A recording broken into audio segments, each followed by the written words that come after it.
2 năm trước, bố đi rừng bị cây đè, cần 2.000 tiền thuốc thang, gia cảnh vốn đã khó khăn, nay lại càng thêm túng quẫn, để cứu bố, chị cả Lục Văn Quyên đã đứng ra, gả cho thằng Trần què làng bên, đổi lấy 2.000 tiền sính lễ, nhưng cái nhà này, đến nồi cơm cũng chẳng còn, tôi là con cả, tôi phải kiếm tiền, để cả nhà mình được ấm no. Đây là nắm gạo cuối cùng rồi, con không đói, mẹ và các em ăn đi. Lục Đại Hải, tháng trước ông vay tôi 300 đồng đấy, hôm nay trả nợ đi, nếu không trả được, thì gả con gái ông cho tôi. Các người làm gì đấy? Đừng có làm càn, tôi báo công an đấy. Các người làm gì thế? Tết nhất đến nơi rồi, mà đến cướp người à? Người đâu? Cướp người. Tiểu Duy, mau đi gọi người đi. Đi, ra ngoài xem sao. Đi, đi thôi. Ra xem có chuyện gì. Nợ thì phải trả, đạo lý rõ ràng, thấy chưa? Giấy trắng mực đen đây, Lục Đại Hải ký tên rành rành đây này, dù công an có đến, cũng phải trả tiền, ai mà chẳng biết nhà họ Lục này là nhà nghèo nhất Kháo Sơn Chuyên mình. Tôi thấy ấy, vay mượn gì đâu. Rõ ràng là gài bẫy người ta, trời đất ơi, 300 đồng đấy. Có bán sạch nhà cửa cũng không đủ. Không có tiền trả à? Đứng ngây ra đó làm gì? Bắt người đi. Văn Quyên. Giấy nợ này tôi nhận, nhưng chưa đến hạn trả. Thằng danh, mày định dở cho gì? Cho tôi 2 ngày. 2 ngày nữa không đủ 300 đồng. Các người muốn bắt em tôi đi đâu thì bắt, tôi không nửa lời oán trách. Năm 2025, thu nhập bình quân của người dân cả nước là 43.377 tệ, tăng 5% so với năm ngoái. Trừ đi yếu tố giá cả, tăng thực tế 5%. Tôi đang ở nhà tính kế kiếm tiền mà. Đây là nơi quái nào thế này? Mấy cái hộp sắt kia sao lại chạy được? Còn cái hộp nhỏ trên tay họ là gì vậy? Nóng quá đi mất, nóng thật đấy. Tôi lại quay về rồi. Tôi hiểu rồi. Tôi có thể qua lại giữa hai thế giới. Thế giới kia là năm 1988, còn thế giới này là... Ối giời, cậu thanh niên ơi, tránh ra mau. Bà ơi, bà không sao chứ? Ôi dào, tôi không sao đâu cậu. Cảm ơn cậu nhiều nhé. Hôm nay nếu không có cậu, chắc bà già này tiêu đời ở đây rồi. Giúp người là niềm vui mà bà. Bà ơi, rau của bà rơi hết xuống đất rồi, để cháu nhặt giúp bà. Được, tốt quá, cậu thanh niên, cậu đúng là người tốt. Cách nói chuyện cũng hay thật. Đã bao nhiêu năm rồi, chẳng còn ai nói mấy câu trích dẫn đó nữa. Rau quả trông tươi thật đấy. Bác tự trồng hết à? Đâu ra mà phải, mấy thứ này ấy à? Toàn nhặt ở chợ đầu mối đằng kia thôi. Nhặt à? Rau tươi thế này mà. Nhặt thì mới không mất tiền chứ. Năm 1988, giao thông Đông Bắc còn khó khăn, mùa đông chẳng bao giờ mua được rau tươi thế này. Nếu mình mang được từ thế giới này, nhặt rau mang về năm 1988 bán, chắc chắn kiếm bộn tiền. Chợ đầu mối tầm giờ này mỗi ngày, đổ ra như rau nhất, tươi nhất luôn. Lát nữa cứ theo bác. Bác đảm bảo với cháu, rau quả nhặt được, còn tươi hơn cả ngoài chợ. Dưa chuột, ớt, cà tím, cà chua, mấy thứ này trông tươi thật. Mã vẫn còn đẹp lắm. Sao người ta lại bỏ đi nhỉ? Thời của tôi ấy, nhiều nhà còn chẳng đủ ăn. Chứ đừng nói đến rau tươi thế này. Chợ đầu mối kiểu này, lượng rau ra vào mỗi ngày, lên tới hàng trăm hàng nghìn tấn. Chỉ cần hơi dập một tí thôi, chẳng bán được giá, lại còn làm giảm giá thu mua. Thế nên họ vứt đi hết. Với họ, nhặt nhạnh chỉ phí thời gian. Giờ tiền công đắt đỏ lắm. Năm 1988 ấy, sức người chẳng đáng là bao, nhưng thời đại này, mọi thứ dường như đã khác rồi. Hôm nay tôi cứ nhặt một ít rau đã, sáng mai, trở ra chợ huyện bán. Mùa này rau đắt lắm. Đây là cách kiếm tiền nhanh.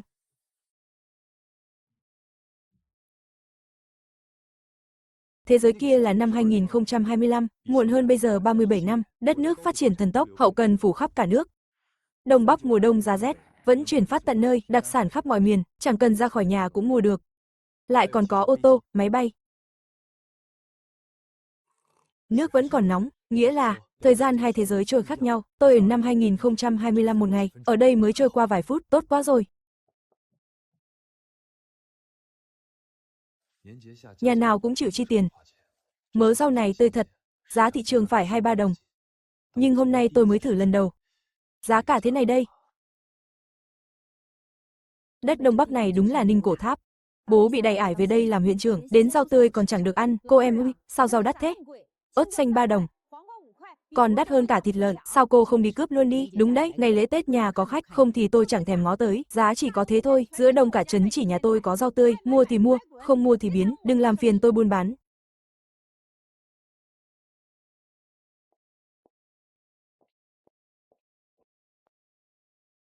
Này cậu chủ, giữa mùa đông thế này, rau của cậu tươi thật đấy, bao nhiêu tiền? 1 đồng 1 cân, này cậu, không lừa bác đấy chứ, thời tiết này rau tươi không vận chuyển nổi, chi phí cao lắm, cậu không lỗ à, tôi buôn bán nhỏ thôi, rau đều tự tay tôi trồng, dưa chuột còn nguyên gai đây này, cũng là phục vụ bà con thôi mà, không ngờ đấy, người trẻ mà tư tưởng tốt thế, được rồi, ớt, dưa chuột, cà tím này, cà chua nữa, lấy cho bác ít, bác lấy 10 cân, bác ơi, bác xem, đủ 10 cân đây ạ, tổng là 10 đồng ạ, được đấy, cân đong sòng phẳng quá, buôn bán thật thà đấy, mai còn ra đây không? Dạ, cháu có ạ. Mấy hôm tới cháu đều ở đây, lần tới cháu bớt cho bác là khách hàng đầu tiên của cháu mà, cháu biếu bác chỗ ớt này, được, cháu khéo buôn bán thật. Rau vừa tươi lại vừa rẻ. Mai bác rủ thêm người tới ủng hộ. Dạ vâng ạ. Dạ, bác cầm rau cẩn thận ạ, thằng bé này nhanh nhẹn thật, được, khá lắm, đơn đầu tiên kiếm được 10 đồng, rau không mất vốn, lãi cả. Này cậu chủ nhỏ, chỗ rau còn lại tôi lấy hết. Cô ấy vẫn chưa đi à? Thật đấy à, nhiều rau thế này, cô ăn hết được không? Mùa đông rau khan hiếm mà, mai mua cũng được mà cô, chẳng ngờ được đấy, cậu chủ nhỏ này khéo buôn bán thật, anh yên tâm, nhà tôi đông người, ăn hết ngay, ăn hết được à? Vậy được thôi, cà tím 16 cân, dưa chuột 13 cân, ớt 11 cân, cà chua 18 cân, tổng cộng 58 cân, 1 đồng 1 cân, tôi lấy cô 55 đồng thôi. Mấy quả hơi dập này tôi biếu cô luôn. Đúng là biết làm ăn thật. 55 đồng, anh đếm lại đi ạ. À, nhà tôi đông người, còn muốn mua thêm hoa quả tươi, hình như chợ đầu mối có đấy. Để lát tôi hỏi bà Ngô xem.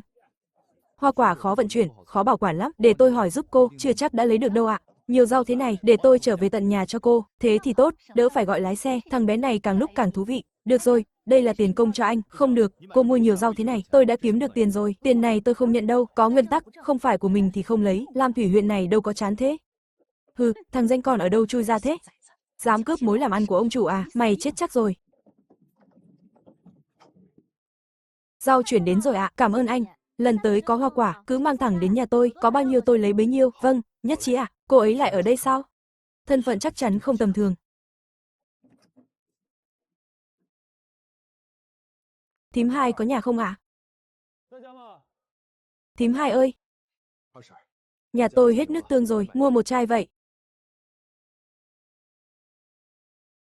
Đây. Tôi về trước đây, vâng. Suýt quên mất.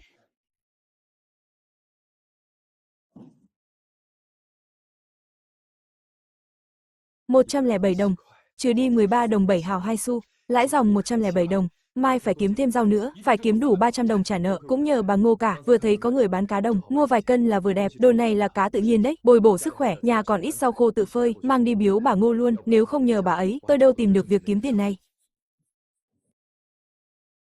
Ôi, gì đây à, cháu đến rồi, đi, bà đưa cháu ra chợ. Bà ơi, đây là đồ cháu mang từ quê lên, lươn đồng với rau khô đấy ạ, bà ăn cho khỏe người, ôi, gì có lòng quá. Lươn đồng này, chỗ chúng ta bán được giá lắm đấy. Đúng thế. Hàng tự nhiên năm 1988, mang sang năm 2025 bán, rau tươi năm 2025, mang về năm 1988 bán, đầu nào cũng hời, bà ơi, mình vào thôi, hôm nay cháu phải gom thêm rau, càng nhiều càng tốt, được, muộn là hết đấy. Cần mấy người bốc vác đây? Bốc hành tây, 5 người. 15 đồng 1 tấn, cô chủ, tôi có sức đây, tôi chịu khó làm được việc. Cậu thanh niên này được đấy. Cô chủ Lâm, anh em tôi đều là thợ lành nghề cả, làm việc với nhau cũng ăn ý, cô xem, thế thì không cần người ngoài nữa đâu nhỉ, được rồi, đi làm đi, vâng, được ạ, đi, làm việc thôi, mấy ngày nay quan sát thấy, dù là những thứ thời này đã đào thải, nhiều món, vào năm 1988 vẫn rất tân tiến, nếu tôi có thể ở thời này, tích góp được chút vốn, nhập ít tất ni lông, quần áo về bán, chắc chắn sẽ kiếm đậm, nhưng thời này, đi làm đâu cũng cần căn cước, tôi lại không có, nên đi xin việc chính thức không thực tế, chỉ đành làm thuê kiếm cơ hội thôi, này cậu thanh niên, đợi chút, đằng kia còn một xe dưa chuột, 200 thùng, 5 đồng một thùng, cậu làm không? Cảm ơn chị chủ ạ, dẻo miệng thật đấy. Đi nhanh đi. Được đấy cậu thanh niên, cậu làm việc cẩn thận phết. 200 thùng, 5 đồng một thùng, tổng là 1.000 đồng, đưa điện thoại đây tôi quét mã, tôi chuyển tiền cho cậu. Chị chủ ơi, mấy thùng này toàn rau lỗi thôi, theo lệ cũ, bỏ hết cả, tôi mang ra ngoài đổ đây, được, Đợi chút.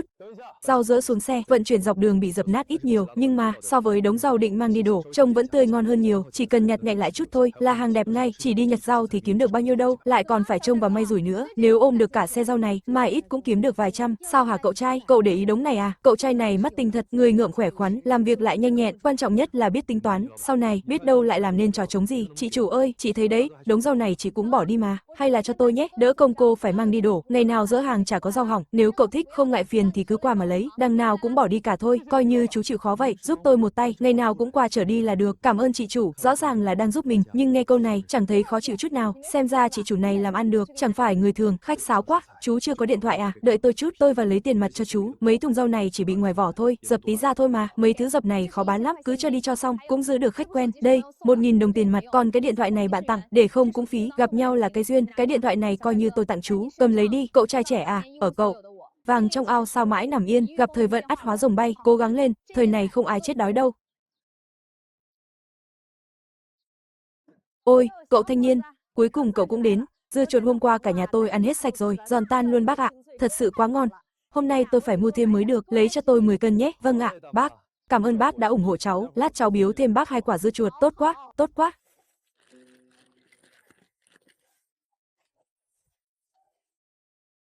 Này cậu, dưa chuột với lạc mỗi thứ lấy cho tôi 5 cân, cả hành tây với cà chua nữa, lấy cho tôi 10 cân. Hồng Hà, nó chính là đứa cướp mối làm ăn mà cô nói đấy à? Thằng nhãi danh chính là nó đấy ông chủ, tôi đã nghe ngóng kỹ rồi, thằng danh này là nhà nghèo nhất ở Kháo Sơn Chuân, nhà lão Lục đấy, nghèo nhất nghĩa là chẳng có chỗ dựa nào rồi. Mỗi dịp Tết đến là lúc bán rau kiếm bộn tiền. Trong trấn này ngoài cửa hàng của tôi ra, chẳng có nhà thứ hai nào dám bán. Đúng thế đấy ông chủ, giá 1 đồng 1 cân còn chẳng đủ vốn, cướp đường làm ăn của người khác, chẳng khác nào giết cha mẹ người ta. Hừ, dám cướp mối làm ăn với tao à? Xem hôm nay tao có xử chết nó không? Ông chủ, ông ra tay đi, thế có làm kinh động đến công an không? Thằng nghèo kiết xác ấy mà, cần gì tôi phải nhúng tay vào? Nó chẳng phải người Kháo Sơn Chuân sao? Đi gọi thằng trùm ở Kháo Sơn Chuân, từ lão tam đến đây cho tôi. Vâng, ông chủ, tôi đi ngay. Ông chủ, đến lượt tôi rồi. Rau trên sạp của cậu, mỗi loại lấy cho tôi 5 cân. Cậu chủ nhỏ, cho tôi mỗi loại 3 cân. Ôi chà, tưởng nghi. Chẳng phải thằng danh nhà họ Lục đây sao? Ai cho phép mày bày sạp bán rau ở đây? Bán hàng là phải có giấy phép, mày không có giấy phép, ai biết mày có phải đang bán rau ăn trộm không? Đúng đấy, mọi người đừng để thằng danh này lừa, nhà nó nghèo nhất thôn mình đấy, trong nhà chẳng có nổi cái gì ra hồn, các người nghĩ mà xem, nó lấy đâu ra tiền mà nhập rau về bán? Tôi cảnh cáo các người, không được mua rau của nó, muốn mua thì đến cửa hàng rau vì dân mà mua, các người chỉ thấy nó bán rẻ mà ham thôi. Ông cố tình đến gây sự à? Chúng tôi không mắc lừa đâu, xem ra thằng Từ lão tam này là tay sai chủ tiệm rau vi dân thuê đến, việc buôn bán của tôi khó khăn lắm mới gây dựng được, không thể để chúng phá hỏng thế này. Từ lão tam cùng làng với nhau cả, ông đừng có quá đáng, tao quá đáng đấy thì sao? Mày đừng nói là mày, ngay cả thằng cha vô dụng của mày cũng chẳng dám nói chuyện với tao kiểu đó. Hôm nay tao nói thẳng đây, mày còn dám bán rau ở đây, đừng trách tao không nể mặt, đập hết cho tao. Ối giời, làm cái gì thế này? Thế này là phí phạm lương thực quá, còn phép tắc gì nữa không hả? Ban ngày ban mặt đi bắt nạt người khác, tôi đi báo công an đây. Từ lão tam, dám bắt nạt con trai tao à? Tao giết mày. Lục Đại Hải, đồ vô dụng, gào cái gì mà gào, có giỏi thì đập chết tao đi, tao có gì mà không dám, tao giết mày. Ối giời ơi, đánh chết người rồi. Mau báo công an đi. Nhận tin báo của dân, có kẻ gây rối ở chợ. Đưa hết về đồn. Các anh làm gì thế? Làm gì đấy? Các anh dựa vào đâu bắt bố tôi? Lục Đại Hải với thằng con nó đánh tôi. Thằng con nó cũng phải bắt. Tôi không có, bọn họ gây sự trước. Được rồi, câm miệng đi, có hay không, điều tra mới biết, đưa đi hết.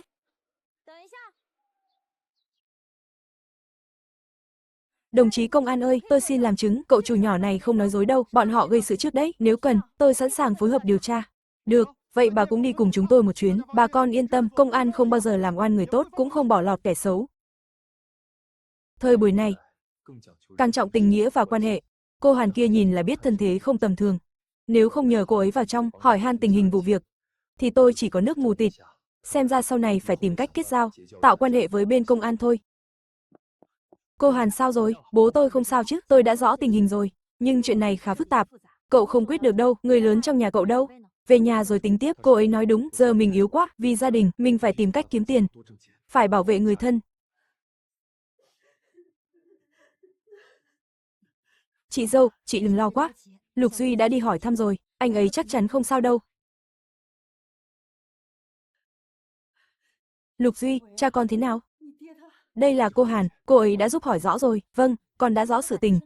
Chuyện này nói đơn giản cũng đơn giản, nói rắc rối cũng rất rắc rối, dù từ Lã Tam gây sự trước, nhưng Bác Lục đã đánh người, đánh bị thương là sự thật, họ không chịu hòa giải, phải giam giữ, muốn không bị giam, phải nộp 200 đồng, không thì cái Tết này, Bác Lục phải ở trong đó rồi. Cái gì? 200 đồng, nhà mình sắp không còn hạt gạo nào rồi, lấy đâu ra 200 đồng bây giờ? Ối giời đất ơi là giời, thế này khác nào lấy mạng tôi. Có thể thương lượng thêm được không? Bớt đi một chút được không hả Quảng Sinh? Anh cũng làm việc trên thị trấn mà, anh xem có thể nói giúp một tiếng không? Tôi đã tìm gặp phó sở trưởng Trương rồi, người ta chẳng nể nang gì cả, may là 200 đồng này vẫn là phía sở an ninh. Phó đội trưởng nể mặt tôi đấy, chứ ban đầu họ đòi tận 500 đồng, ối giời, thế thì biết sao bây giờ? Tôi vừa tính toán lại rồi, chạy vậy khắp nơi đi vay mượn, chắc cũng gom được 100 đồng, nhưng nhiều hơn nữa thì tôi chịu, không vay nổi đâu, để con đi vay tiếp, đó là bố con mà, con không thể mặc kệ được. Không cần đâu Lục Duy à. Nhà ai mà chẳng có lúc khó khăn, trước đây bác Lục giúp, nhà bác cũng nhiều rồi, chúng ta không thể sống vong ơn bội nghĩa, bố cháu dù có thế nào, cũng là vì cháu mà đánh người, cháu không thể không lo cho ông ấy, đúng không, Lục Duy à, cô cháu nói đúng đấy, việc cấp bách trước mắt là, phải tìm cách đưa bố ra đã, anh à, em thấy anh cũng thật thà. Nhưng chuyện này không nhỏ đâu, không có tiền thì không xong được đâu, em có tiền đây, em đưa anh mượn để lo cho bố ra trước, ý cháu là, không cần phải đi vay mượn đâu, số tiền này cháu có sẵn, 200 đồng thời này, không phải là số tiền nhỏ đâu, thằng bé này thực sự có tiền sao? Cháu ơi là cháu, có phải vì lo quá mà lú lẫn rồi không? Tiền đâu ra mà cháu có nhiều thế, chỗ này cũng phải 600-700 đồng rồi. Tiền này ở đâu ra? Có phải con đi ăn trộm không? Ôi giời ơi là giời, thế này thì khác gì lấy mạng tôi. Tiền này chúng ta không thể nhận. Ban đầu thấy thằng bé biết làm ăn, lại có đường lối, định giúp nó một tay, ai ngờ. Có lẽ từ lão Tam nói không sai, nó nghèo thế, tiền đâu ra mà làm vốn, chẳng lẽ đúng là tiền trộm cắp thật sao? Đúng đấy Lục Duy, nhà mình nghèo, nhưng không được làm chuyện trộm cắp xấu xa, để chú đưa cháu đi trả tiền, chú nói đúng đấy Lục Duy ạ. Nhà mình nghèo nhưng chí không được nghèo, không được đi đường lệch lạc đâu con, đi, chú đưa cháu trả ngay, 200 đồng nợ đó, có phải bán nhà bán cửa chú cũng lo cho cháu, đây chính là tình thân sao? Thời này tình người thật thuần khiết, họ hàng đùm bọc lẫn nhau, đâu đâu cũng thấy tình người. Số tiền này không phải cháu ăn trộm, là cháu. Không phải ăn trộm à, cháu còn nhỏ tuổi, vai không gánh nổi việc. Cháu lấy đâu ra nhiều tiền thế, đúng đấy Lục Duy. Sai lầm không đáng sợ, nhưng không được nói dối. Đi trả tiền cùng chú đi. Mẹ dạy con từ nhỏ rồi, dù nghèo cũng không được trộm cắp. Thế mới sống yên ổn được. Mẹ thà để con ngồi tù, còn hơn là để con đi ăn trộm. Nghe lời mẹ, đi trả tiền đi. Số tiền này là cháu bán rau mà có. Tỉnh Long nằm ở vùng đông bắc hẻo lánh, giao thông đi lại khó khăn, nên cứ đến mùa đông là nhà nào cũng chỉ quanh quẩn khoai tây với mấy loại rau dễ để như cải thảo, lại thêm dịp cuối năm, nhà nào cũng muốn sắm sửa cho tươm tất, rau tươi đúng là dễ bán thật, nhưng vốn liếng bỏ ra cũng không ít. Anh không thể kiếm được nhiều tiền thế đâu, cô Hàn này mà cũng biết chuyện đó sao? Đến cửa đồn công an tôi còn chẳng vào được, vậy mà cô ấy lại nghe ngóng được tin tức, xem ra thằng Duy gặp được quý nhân rồi. Đúng đấy Duy ạ. Cô Hàn nói phải đấy. Mà tiền đâu con lấy hàng? Chuyện là thế này, mấy loại rau này, con viết giấy nợ để lấy hàng bán trước. Người ta là bạn thân của con, nên giá nhập rẻ hơn thị trường nhiều. Bán hết rau, thu được tiền, con lại mang tiền đi trả nợ, mọi người cứ yên tâm, tiền này con làm ăn đàng hoàng. Thật đấy. Đương nhiên là thật, mấy hôm nay con chỉ là thử làm xem sao, để đón bố ra ngoài, con chỉ nghĩ thế thôi, nhà mình còn nhiều họ hàng mà, dịp Tết người ta mua rau nhiều lắm. Con muốn rủ mọi người cùng đi bán rau, mỗi ngày kiếm được vài chục, cả trăm là ít. Muốn làm ăn lớn, một mình con không kham nổi. Chú thím đối với con rất tốt. Ơn nghĩa này con phải đền đáp. Thật thế hả chú em? Buôn rau mà dễ kiếm tiền thế sao? Số tiền này là con kiếm được hôm nay đấy, nhưng rau củ chỉ bán theo thời vụ thôi. Mấy ngày Tết này, nhà nào cũng cần. Qua mấy ngày này là khó bán lắm. Sau này con tính nhập thêm tất ni lông, kẹp tóc các thứ, đồ thời thượng trên phố về bán, chắc chắn sẽ kiếm được tiền. Con có thể tới năm 2025, đồ đạc thời đó, dù là hàng lỗi thời, hàng thải, cũng hơn đứt đồ thời này. Được, tôi làm. Chị Hàn, lần này nhờ chị giúp đỡ cả. Số rau này hôm nay tôi không bán nữa. Giờ cũng chẳng còn tươi nữa. Nếu chị không chê, tôi xin biếu chị tất. Để tôi trở về tận nhà cho chị. Coi như là chút lòng thành cảm ơn chị, mấy mớ rau này trông không được tươi lắm. Nhưng vẫn còn hơn rau bên cửa hàng Vi Dân, thằng bé này. Cái miệng nó kìa, khéo mồm khéo miệng thật đấy. Sao thím lại tới đây, thím hai? Đây là thím hai cùng thôn với cháu, thím hai, đây là cô Hàn, bạn cháu. Tiểu Duy, chuyện anh Lục ta đều nghe cả rồi. Nó đánh bị thương Từ lão tam, cần tiền bảo lãnh, thím lo cháu không đủ tiền, nên mang tiền tới giúp cháu đây, cháu không cần đâu thím. Cháu, chức chê thím à? Không phải đâu thím. Ý cháu là, nhà cháu đã gom đủ tiền rồi. Bố cháu đã được bảo lãnh ra rồi ạ, cháu với cô Hàn đang tới đón bố đây. Nhà họ Lục nghèo rất mồng tơi, lấy đâu ra tiền chứ? Chẳng lẽ là cô tiểu thư này giúp? Thím hiểu rồi. Là thím lo chuyện bao đồng rồi. Cửa hàng có việc. Thím về đây.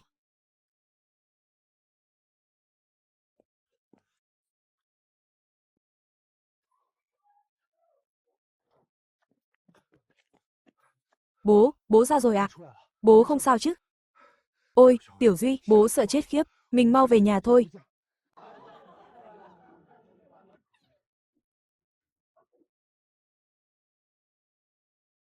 Trừ hết chi phí đi. Tôi còn dư 467 đồng 8 hào. Buôn bán không mất vốn, lại thêm người nhà giúp đỡ, sau này chỉ có lãi thêm thôi. Đặc sản núi rừng 588. Sau này hiếm lắm đấy. Trao đổi mua bán 2 chiều.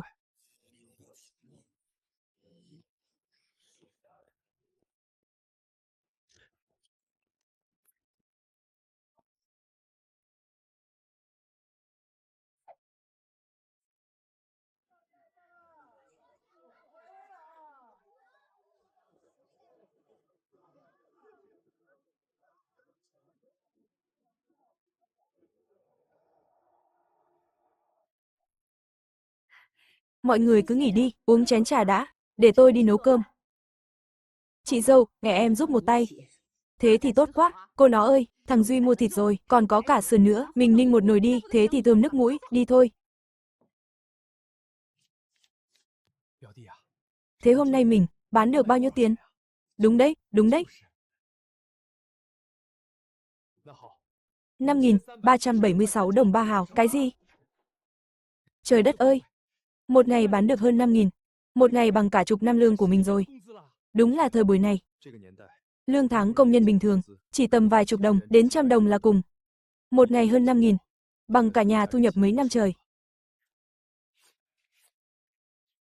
500 đồng không được đâu, Duy à, nhiều quá con ơi, chú không nhận được, đúng đấy Duy à, chú thím có làm gì đâu, chỉ giúp chút việc chân tay thôi, con cho thế này nhiều quá, chú thím không nhận đâu. Người thời này chất phác, không công không nhận lộc. Đột nhiên đưa nhiều tiền thế này. Họ thấy lo lắng không yên. Để tôi nói đỡ cho, thằng bé Duy này, tuy còn trẻ, nhưng đã quyết là làm, nó đưa thì cứ cầm lấy. Nhà nào cũng khổ cả, mấy ngày nay mọi người vất vả rồi, không thể để chú và thím vất vả không công được, nhưng mà nhiều quá. Đúng đấy. Chú, anh họ, mọi người nghe cháu nói này, số tiền này cháu đã tính cả rồi. Mấy hôm nay bán thử, cháu thấy rất ổn. Nhưng thị trường rau củ với tất ni lông vẫn còn hẹp quá, giờ mình thấy còn kiếm được tiền. Nhưng qua Tết rồi, người mua rau tươi chắc chắn sẽ ít đi, cháu sẽ tìm cách buôn thứ khác. Số tiền này coi như vốn liếng cho bác và chú. Vốn liếng gì cơ?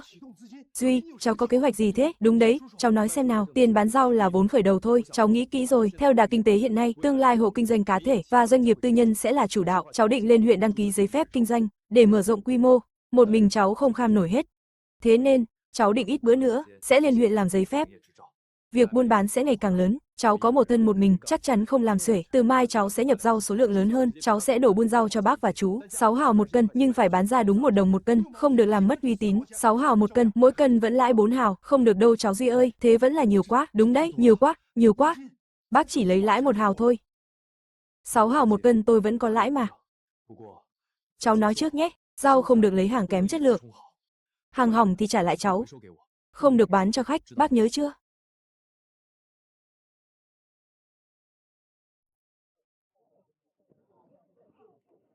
Thời này kinh tế thị trường chưa phổ biến, buôn bán cũng chưa thông dụng, khái niệm về chữ tín, mọi người xem rau này đi, bên ngoài tươi rói, nhưng lõi thì thối hết rồi, hắn toàn bọc lá hỏng bên trong để bán, thế này là lừa người ta rồi, nhưng từ năm 2025, cháu biết rõ, muốn làm ăn lớn, phải giữ chữ tín mới bền, thế sao được?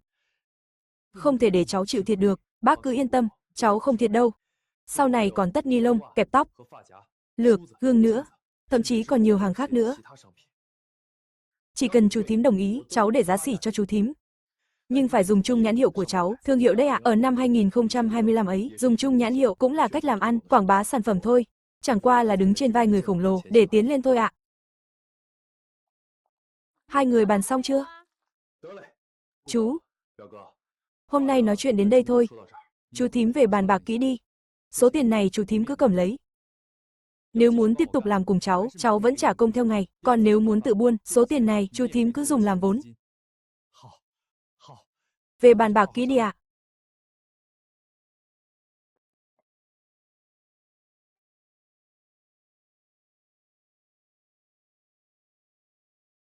Khói bếp đời thường, vỗ về lòng người nhất. Đây chẳng phải cuộc sống tôi hằng mong sao? Mấy ngày nay, bán rau, buôn tất ni lông với mấy món lặt vặt, vậy mà kiếm được hơn 13.000, có số vốn này rồi. Chỉ việc ra trấn thuê kho thôi. Vừa tránh tai mắt người ta, lại tiện chỗ cất hàng. Giờ có vốn rồi.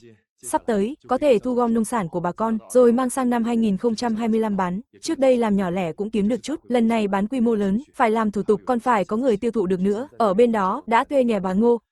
Nhưng chỗ đó chật quá. Bao nhiêu hàng sống, cả nông sản thu gom được, cũng phải tìm chỗ cất. Vẫn phải nhờ cô Hàn, thuê giúp cái kho.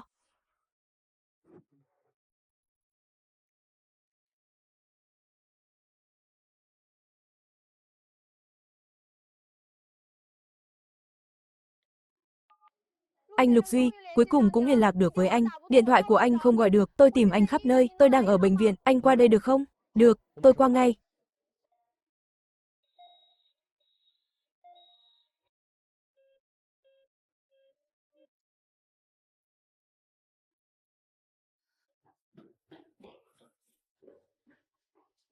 Anh Lục Duy, anh đến rồi.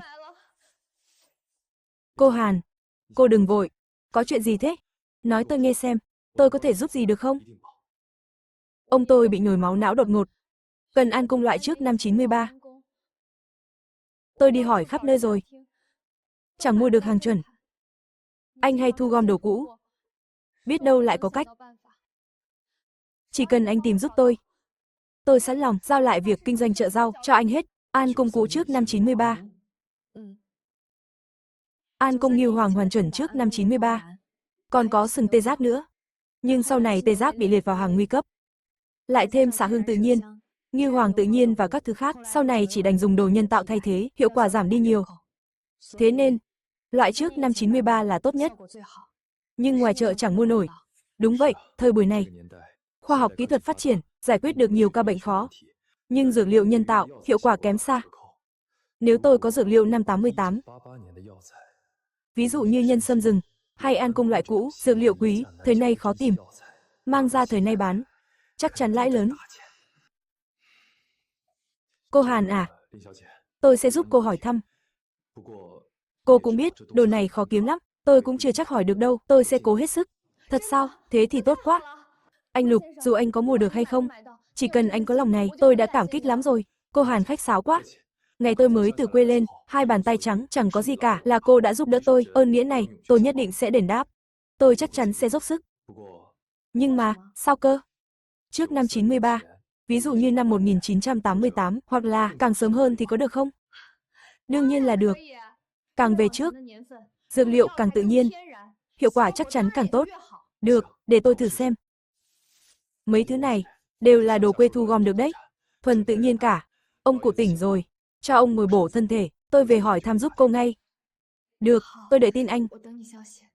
Quả nhiên tôi không nhìn lầm người. Chỉ là tiện tay làm việc thiện thôi. Mong trời phù hộ, anh ấy thực sự tìm được An Cung chính hiệu đời cũ.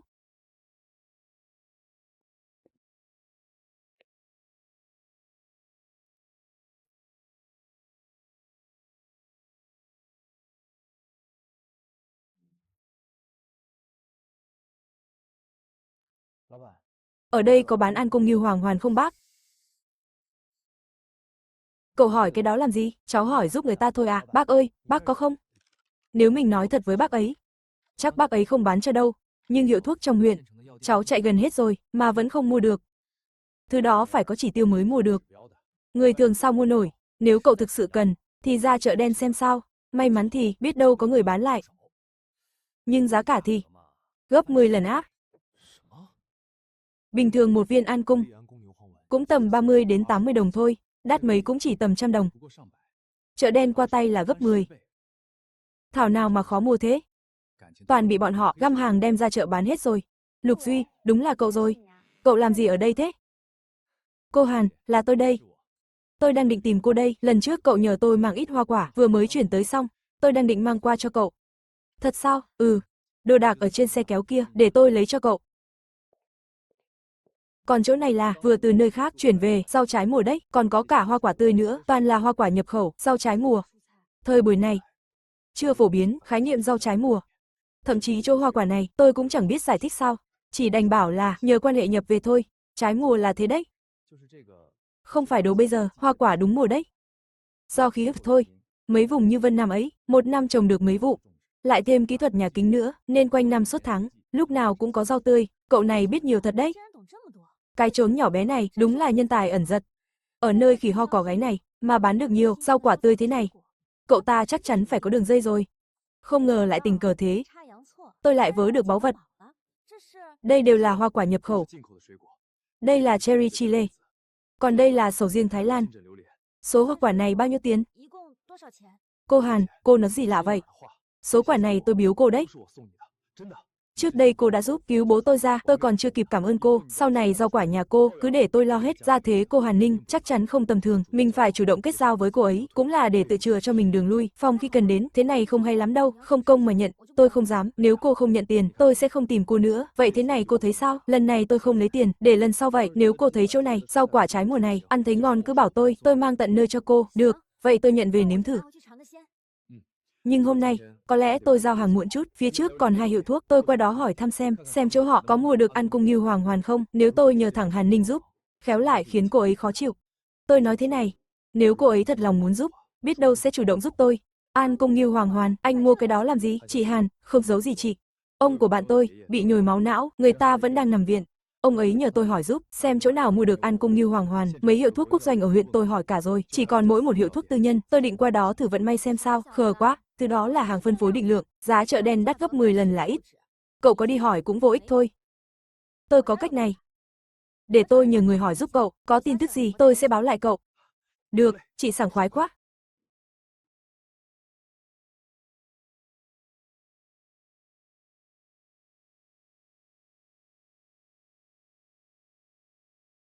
Bố, lại đây nếm thử đi. Hôm nay mới chuyển tới đấy, hoa quả nhập khẩu tươi rói, nhập khẩu tươi sống. Vùng này hẻo lánh quá. Chỉ Cáp Nhĩ Tân mới có sân bay. Vận chuyển từ Cáp Nhĩ Tân về Lam Thủy huyện. Đường xá đi lại phức tạp lắm. Đây cũng là việc tôi cần làm sau khi nhậm chức, ưu tiên cải thiện đầu tiên, vấn đề dân sinh lớn đấy, muốn giàu thì phải làm đường. Hoa quả này mà vận chuyển vào được. Tất nhiên rồi, trước đây rau tươi với dứa đều là do cậu chủ nhỏ Lục Duy tìm đường, vận chuyển vào đấy. Lục Duy, sao cậu ta kiếm được nhiều hoa quả tươi thế? Nó ở thôn Kháo Sơn, trấn Đông Lĩnh. Số hoa quả này đều là nó nhờ người nhập từ nước ngoài về đấy, nghe đâu là vận chuyển đường hàng không. Bố, con thấy người này không đơn giản đâu, thời buổi này mà tìm được đường đi nước bước, giải quyết được khâu vận chuyển, bảo quản, quả thực không đơn giản. Nhưng nó chưa đủ tầm, để bố phải bận tâm. Nó có nhờ con việc gì không? Bố cứ cẩn trọng quá rồi. Số rau quả này là nó cảm ơn con vì lần trước con cứu bố nó, người ta biết trước biết sau thôi, nhưng mà nó cũng có nhờ con việc thật. Thương nhân thì chỉ mang lợi ích, không được coi thường. Mai con mang hết chỗ này trả lại đi. Nó không nhận đâu, thì cứ tính theo giá thị trường mà trả tiền cho nó, bố hiểu lầm rồi. Nó không nhờ con việc gì liên quan đến bố cả, bạn nó bị nhồi máu não đang nằm viện thôi, chỉ muốn nhờ người mua ít thuốc An Cung Ngưu Hoàng Hoàn, thế thôi ạ. Tất nhiên, con lừa bố làm gì? Thật khiến người ta khó hiểu. Nếu cậu ta thực sự có đường dây vận chuyển hàng nhập khẩu, thì cũng hữu dụng đấy, thế này đi, mai con tìm anh cả con, bảo là bố bảo con tìm, để nó nghĩ cách lấy được đồ mà không nhận tiền, thì cái ân tình này, biết đâu sau này nhà ta dùng đến bố cũng tìm cách tính kế, để Lục Duy nợ ân tình. Xem ra thằng bé này không đơn giản chút nào.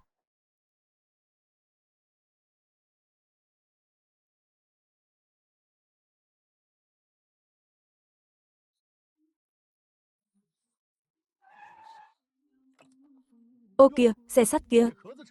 Nhà nào đến thế? Ôi chà, cái xe sắt này ghê gớm thật. Chào bác ạ. Cháu hỏi thăm chút ạ.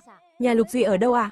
Tìm thằng bé nhà họ Lục à, nó ở đầu đông thôn đấy, đi thẳng 200 mét là tới. Thằng bé nhà họ Lục này tốt số thật, có bà Chu Nhã làm chỗ dựa, không ngờ được. Thằng bé này đúng là đào hoa thật. Cô Hàn, cô tìm Lục Duy có việc gì thế? Nó không có nhà, bà cứ bảo tôi nhắn lại cho. Thằng đó đúng là đứng núi này trông núi nọ, bắt cá hai tay.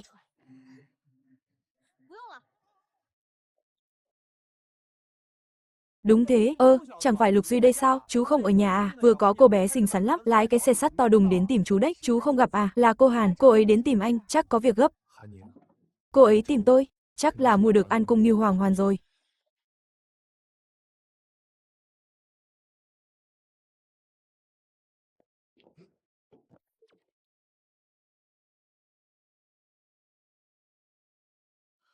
Đồ lưu manh, đồ khốn. Người đâu, cứu tôi với, bắt lấy tên lưu manh kia. Cô Hàn, là tôi đây. Tôi là Lục Duy, tôi đến lấy An Cung Nghiêu Hoàng Hoàn. Anh còn đến tìm tôi làm gì? Đi tìm nhân tình của anh đi. Nhân tình gì cơ? Ý cô là thím Chu Nhã. Ôi giời, cô hiểu được rồi. Chu Nhã là thím hai của tôi, chú ấy là em ruột của bố tôi, thím ấy là bậc bề trên của tôi thôi, chứ không phải bề trên thì là gì, không thì sao, cô không tin à? Cứ về thôn tôi mà hỏi xem. Cô ghen à? Anh nói bậy, An Cung Nghiêu Hoàng Hoàn anh cần đây, cầm lấy rồi đi mau đi. Dù là hai thế giới khác nhau, dòng thời gian cũng khác biệt, nhưng bệnh nhồi máu não không đợi được. Phải mang thuốc qua sớm thôi.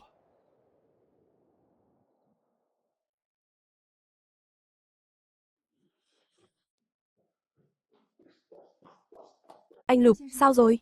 Tìm được An Cung loại cũ chưa? May mà không phụ lòng cô, cảm ơn anh Lục. Thật sự cảm ơn anh nhiều lắm.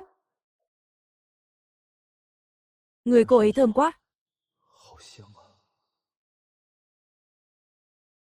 Đây đúng là An Cung loại cũ trước năm 93, hơn nữa chắc còn lâu đời hơn thế. Thứ này trên thị trường tuyệt chủng lâu rồi, sao anh tìm được vậy? Vậy nghĩa là nó là hàng thật. Tất nhiên là thật, nhưng thuốc để lâu thế này rồi. Dù là hàng thật, hạn dùng thuốc này chỉ có 30 năm.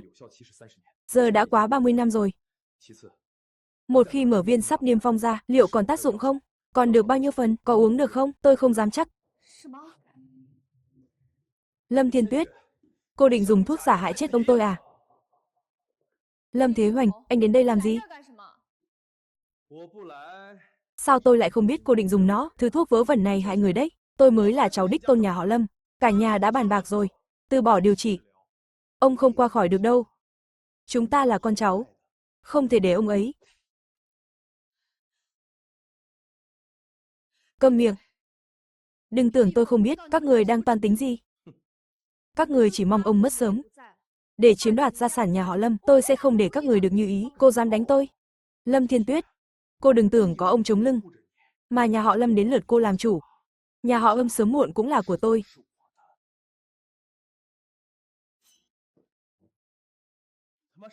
Anh là ai? Chuyện nhà họ Lâm tôi, từ bao giờ đến lượt loại rác rưởi như anh nhúng tay vào?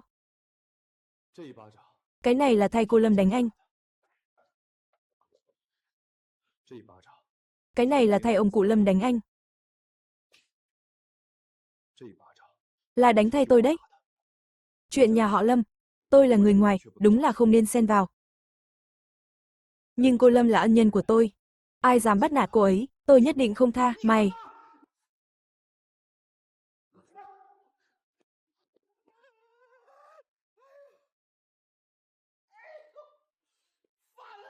Đồ hỗn xược.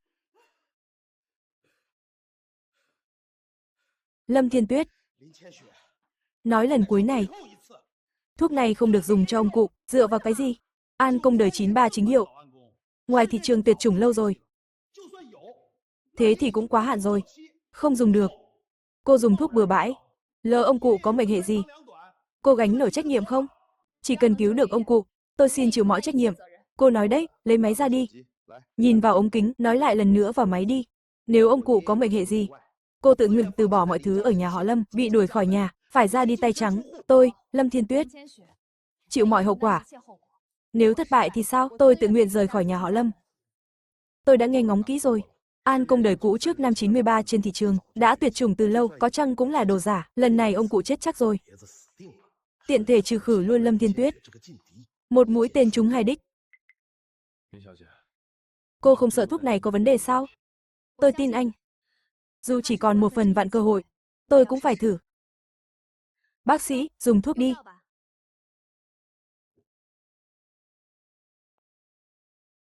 Ơ kìa, mùi thuốc này, sao lại đậm thế? Thuốc năm 88. Theo lẽ thường, bao năm trôi qua, dù bảo quản tốt, dược tính cũng bay hơi hết rồi. Đây chính là thuốc sản xuất năm 88, sao mà không đậm được?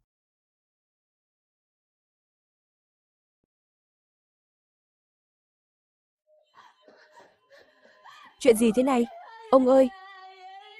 Ồ, Lâm Thiên Tuyết, tôi đã bảo không được cho ông cụ uống thuốc đó mà. Giờ thì hay rồi. Ông cụ bị thuốc của anh hại chết rồi. Lâm Thiên Tuyết, năm xưa hại chết bố mẹ cô, giờ lại hại chết ông cụ. Sao mày không chết quách đi cho xong? Không thể nào. Thuốc này chắc chắn có tác dụng. Ông cụ không thể xảy ra chuyện được. Đợi chút đi. Tim đã ngừng đập rồi, mà ông vẫn còn ở đây à? Ông cụ có lại nhịp tim rồi. Cái gì? Ông cụ có lại nhịp tim rồi.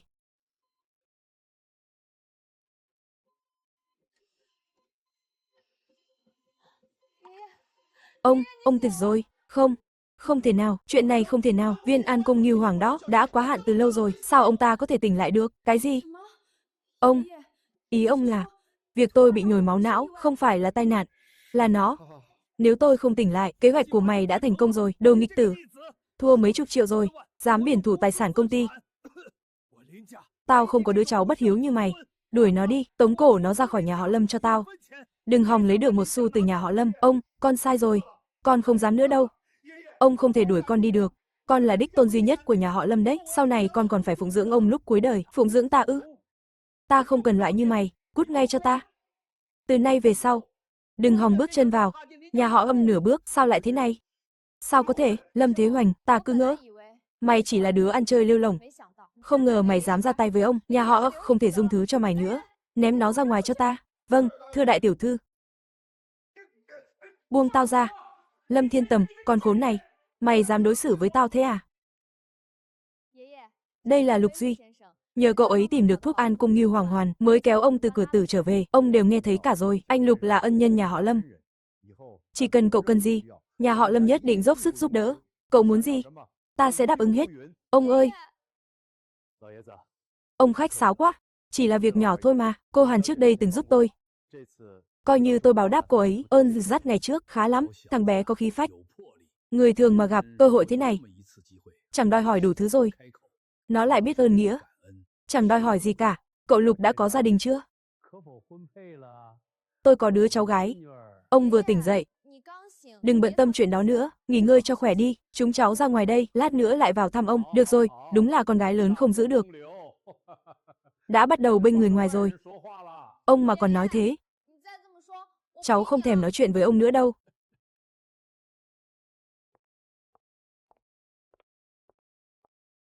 Cậu Lục, ông tôi vừa nãy nói năng lung tung. Cô Hàn yên tâm, cụ chỉ đùa vui thôi. Tôi không để bụng đâu. Tôi vốn không thuộc về nơi này, dù có qua lại thế nào đi nữa. Dẫu sao tôi cũng chẳng thuộc về nơi này. Hay là... Đừng bắt đầu nữa. Thế thì tốt rồi, phải rồi, chuyện đã hứa với anh trước đây, việc kinh doanh chợ đầu mối rau củ, tôi sẽ giao cho anh, lát nữa tôi bảo người soạn hợp đồng, anh chỉ việc ký tên là xong, anh cứ yên tâm, nhà họ Long để giá thấp nhất cho anh rồi, điểm này thì tôi tin cô. Nhà họ Long còn có đội vận tải riêng, nguồn cung nguyên liệu cũng rất ổn định. Nếu anh cần tài nguyên nhà họ Lâm, cứ việc dùng bất cứ lúc nào. Thế thì tôi cũng đỡ được bao nhiêu việc, nhưng tôi còn hai việc này. Muốn nhờ chị Lâm giúp đỡ. Anh nói đi, việc gì tôi làm được, tôi sẽ tạo điều kiện hết sức, tôi từ trên núi xuống, chưa có giấy tờ tùy thân.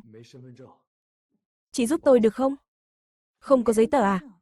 Thời buổi này, tổng điều tra dân số vẫn còn sót người, việc này cũng không khó lắm, để tôi lo. Còn việc thứ hai là gì? Ngoài rau quả tươi sống ra, tôi còn muốn buôn bán thêm thứ khác, như vậy, cần có kho nhỏ để chứa hàng. Tôi mới tới đây, chưa thông thuộc đường xá, không biết cô Hàn, chuyện này, cô có thể giúp tôi tìm một cái kho nhỏ không? Chuyện này không khó. Nhà họ Hàn có khu logistics, vẫn còn kho trống. Anh cần rộng bao nhiêu? Tôi tính sơ qua rồi, ban đầu không cần lớn lắm. Khoảng 2.000 mét vuông là được. Sau này công việc phát triển, tôi sẽ thuê thêm. Hồi mới tới, cậu ta còn đi nhặt rau hỏng ở chợ đầu mối. Không ngờ mới thời gian ngắn, mà đã tới mức tự thuê phép bãi rồi. Cứ đà này, tương lai cậu ta khó mà lường được. Nhà họ Hàn tuyệt đối không được đắc tội với cậu ta. để tôi cho người lo liệu. Xong xuôi tôi sẽ báo anh. Vậy thì cảm ơn cô nhiều, cô Lâm, anh Lục. Anh giờ là ân nhân nhà họ Lâm chúng tôi. Đây là việc nhà họ Lâm nên làm. Chuyện nhỏ này có đáng gì? Dù có phải dâng cả gia sản nhà họ Lâm, tôi cũng không từ chối. Nhà họ Lâm có cô, thật đáng quý. Vừa rồi ông cụ có dặn tôi một việc, anh Lục, anh đi theo tôi.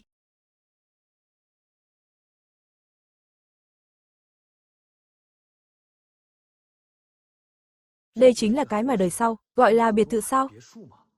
Trông thật bề thế.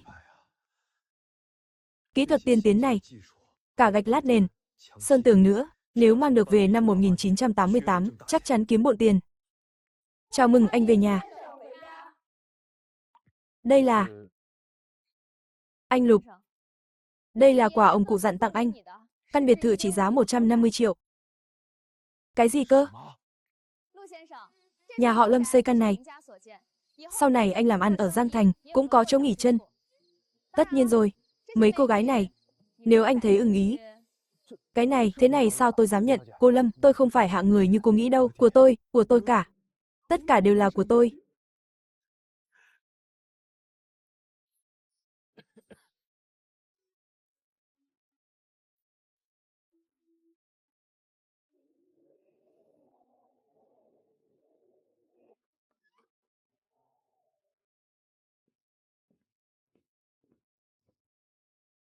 Thím hai, nghe nói thím tìm cháu ạ. Ngồi đi, đây này. Đây là hoa quả hôm nay bán không hết, để không cũng hỏng cả. Trước đây thím hai chăm lo cho nhà cháu nhiều, số hoa quả này cháu biếu thím. Ôi chà, Lục Duy, cháu không sao chứ, có bị bỏng không? Dạ, không sao ạ.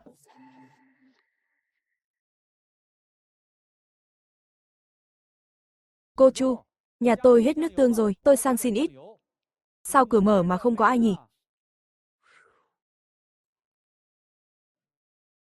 Thím hai, thím tìm cháu. Rốt cuộc có chuyện gì à? Thím muốn sang lại cái quán này. Lên trấn mở cửa hàng quần áo, cháu thấy thế nào? Nghe nói cháu có mối lấy hàng. Thím muốn lấy hàng từ chỗ cháu, thím không lấy rẻ của cháu đâu, cứ theo giá buôn mà tính. Sao thím lại muốn lên trấn? Ở cái thôn này, người ta cứ bàn ra tán vào. Chuyện nhà này nhà nọ mệt mỏi lắm. Người ta đùa ông đấy, ông lại tưởng thật à? Người ta bảo ông nhỏ nhen, không tin thì thôi. Dù sao cũng chỉ có một mình. Lại còn bà mẹ chồng tôi nữa, cứ canh cánh cái cửa hàng tạp hóa này. Tôi mất chồng, chứ có phải đi ngoại tình đâu, cũng chẳng làm gì trái lương tâm. Cứ rú rí mãi ở cái xó này, chi hướng cũng hẹp đi.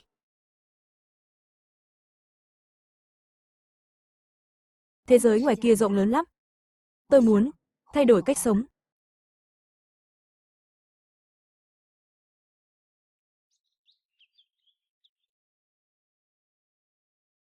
Rau củ quả, bắt đầu làm chăn nuôi. Tiếp theo là giải quyết vấn đề mặt bằng. Phải rồi. Cô ấy chắc chắn có cách.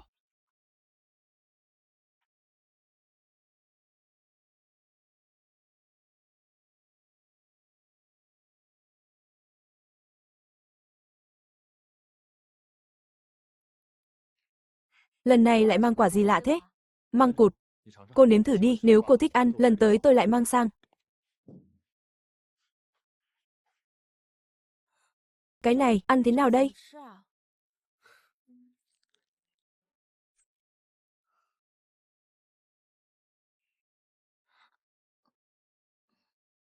Ngon không?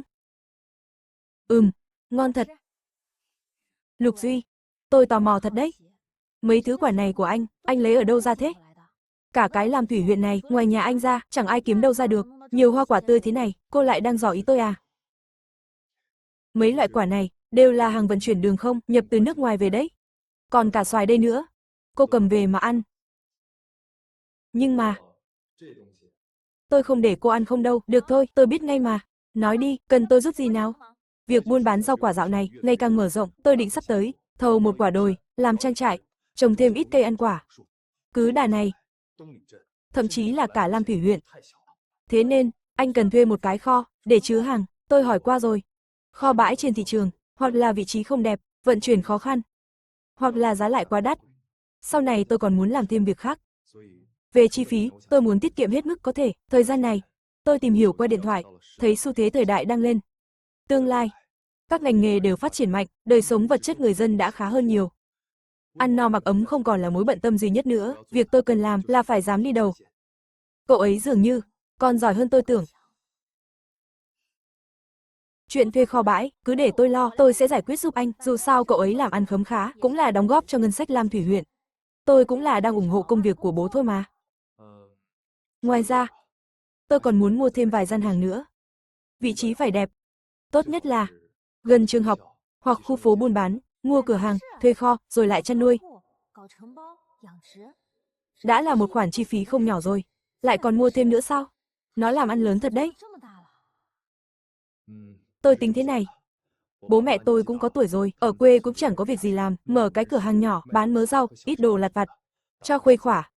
Cũng kiếm thêm được, đồng ra đồng vào đỡ đần gia đình, còn mấy gian cửa hàng dư ra, tôi định cho thuê. Kinh tế nước mình, thế nào cũng cất cánh. Đến lúc đó, mấy gian cửa hàng này, giá trị lắm đấy. Thời thế thay đổi.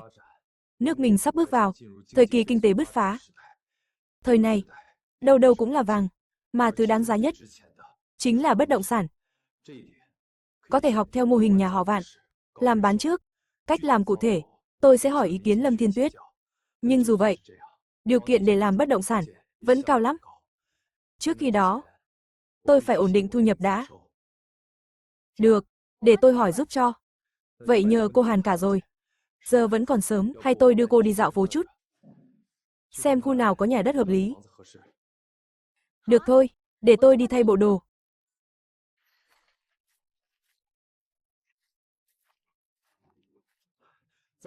Đi, mình ra quốc doanh ăn cơm, món gấu hầm lan, địa tam tiên, thịt chó om.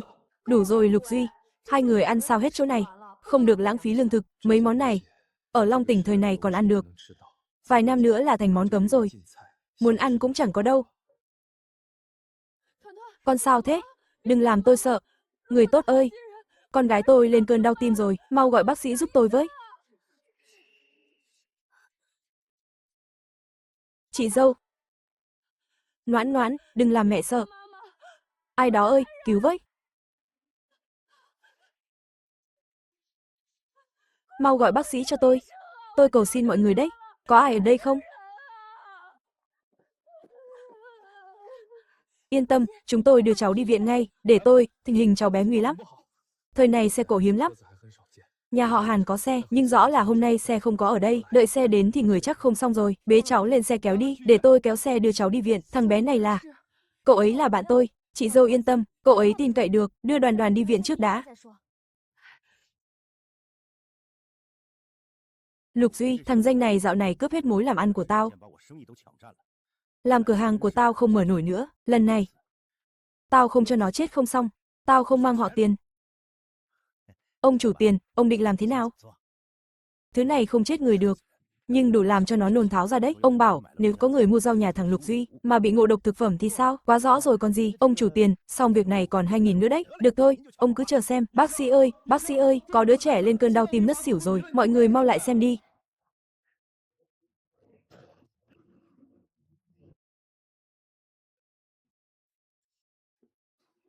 Đứa bé suy nặng rồi, phải mổ ngay thôi, nhưng tỷ lệ thành công thấp lắm.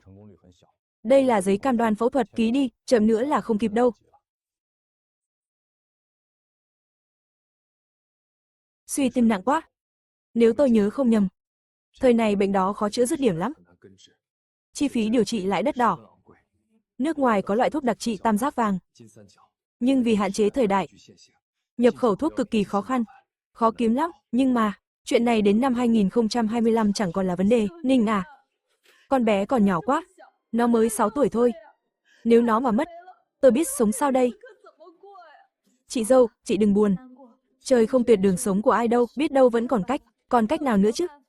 Hết cách rồi. Thuốc nhập khẩu khó mua quá. Chúng tôi tìm đủ mọi cách vẫn không mua được. Chắc là số phận của con bé rồi. Có lẽ tôi giúp được các bác mua thuốc nhập khẩu. Cậu nói gì? Cậu thanh niên, cậu nói thật đấy à? Cậu có cách thật sao? Chuyện là thế này, số hoa quả nhập khẩu này của tôi đều là nhờ người gửi đường hàng không cả, có lại còn đi chuyến bay quốc tế đấy. Tôi có thể nhờ người hỏi giúp. Lục Duy, cậu yên tâm, dù có mua được hay không, tấm lòng của cậu, nhà họ Hàn chúng tôi sẽ không quên, tôi không có ý đó. Tôi từng có người bạn, người nhà cũng bị suy tim. Thuốc họ nhập từ nước ngoài. Hiện tại, đã vượt xa thuốc đặc trị trong nước. Cậu nói thật chứ? Có phải loại Tân Tứ Liên không? Tôi từng đọc trên tạp chí. Nước ngoài đã nghiên cứu ra loại thuốc đặc trị mới, nhưng vẫn đang trong giai đoạn thử nghiệm. Mọi người cũng biết đấy, nhập thuốc rất khó khăn, tôi chỉ biết cố gắng hết sức thôi, không dám hứa chắc chắn mua được. Đến năm 2025, thuốc đặc trị suy tim đã phát triển đến thời kỳ ngũ đóa kim hoa rồi. Thứ này quá vượt thời đại, tôi sợ họ không chấp nhận được. Tôi cũng có chút tư tâm, tôi đã nghe ngóng được Tân Thế Hàn Ninh. Bố cô ấy là bí thư huyện Lam Thủy, sau này muốn làm ăn lớn trên thương trường, có nhà họ Hàn làm chỗ dựa, cũng thuận tiện hơn nhiều. Cảm ơn anh. Việc anh nhờ tôi nhất định lo liệu chu toàn. Cô Hàn, cô hiểu lầm rồi, đây là một mạng người đấy, dù anh không giúp tôi cũng không thể thấy chết mà không cứu. Anh Lục, đây là thuốc đặc trị suy tim anh cần. Trên thị trường giờ đã có loại tốt hơn, loại Nam Đóa Kim Hoa, hiệu quả chữa trị tốt hơn nhiều. Loại này là đủ rồi. Số thuốc này không vấn đề gì chứ, đều là nhờ người chuyên môn kê đơn, tuyệt đối không vấn đề gì, sau này nếu cần thêm liều lượng, tôi sẽ sắp xếp. Thế thì tốt quá. Việc trước đây anh nhờ tôi làm căn cước cho anh, cả việc mở rộng kho bãi, tôi đều lo xong cả rồi. Tốt quá, ở thế giới này, tôi cũng là người có thân phận rồi. Tiếp theo, có giấy tờ tùy thân rồi, tôi sẽ đăng ký công ty, gây dựng cơ nghiệp riêng của mình.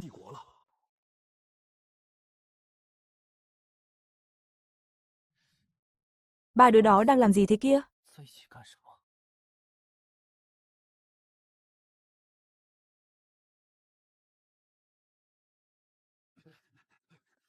Đừng trách tôi, nhanh lên.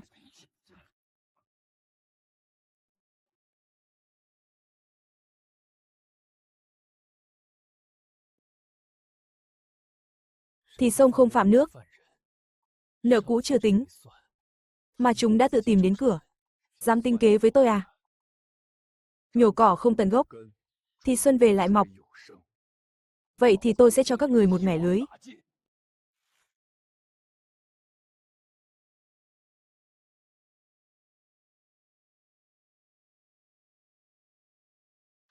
Lục Duy, cậu mua được thuốc ngoại thật à? May mắn thôi, có người anh em ở nước ngoài nên mua được rồi, loại thuốc đặc trị mới nhất đấy, tôi đã dặn dò anh ấy rồi. Sau này cứ tiện chuyến là gửi về cho tôi.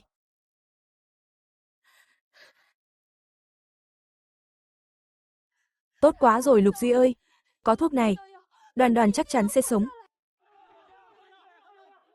Chính là nó là Lục Duy đấy. Hoa quả nó bán có độc.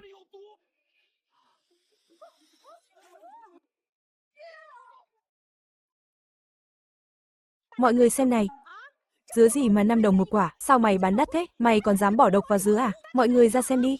Đây là bệnh viện huyện, giấy khám bác sĩ cấp đây, con tôi ăn dứa mà bị ngộ độc đấy. Nếu không đưa đi kịp thời thì nó chết rồi. Con tôi mà có mệnh hệ gì, tôi không để yên cho cậu đâu. Đúng là giấy của bệnh viện huyện thật. Có đóng dấu đỏ hẳn hoi. Tôi đã bảo mà. Thằng này bán rẻ thế cơ mà. Hóa ra là bỏ độc hại người. Ông thấy tôi bỏ độc lúc nào? Không thấy giấy bệnh viện à? Giấy trắng mực đen rành rành ra đấy. Chính là Lục Duy, nhân chứng vật chứng đủ cả, thằng danh này còn định chối à? Bà ta nói đấy chứ.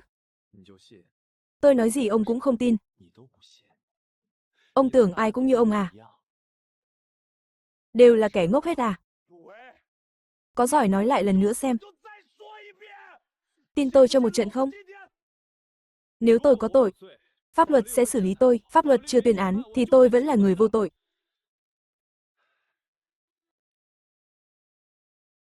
Đúng thế, giờ là thời đại thượng tôn pháp luật, các người chỉ cần mở miệng ra là muốn bôi nhọ người khác à?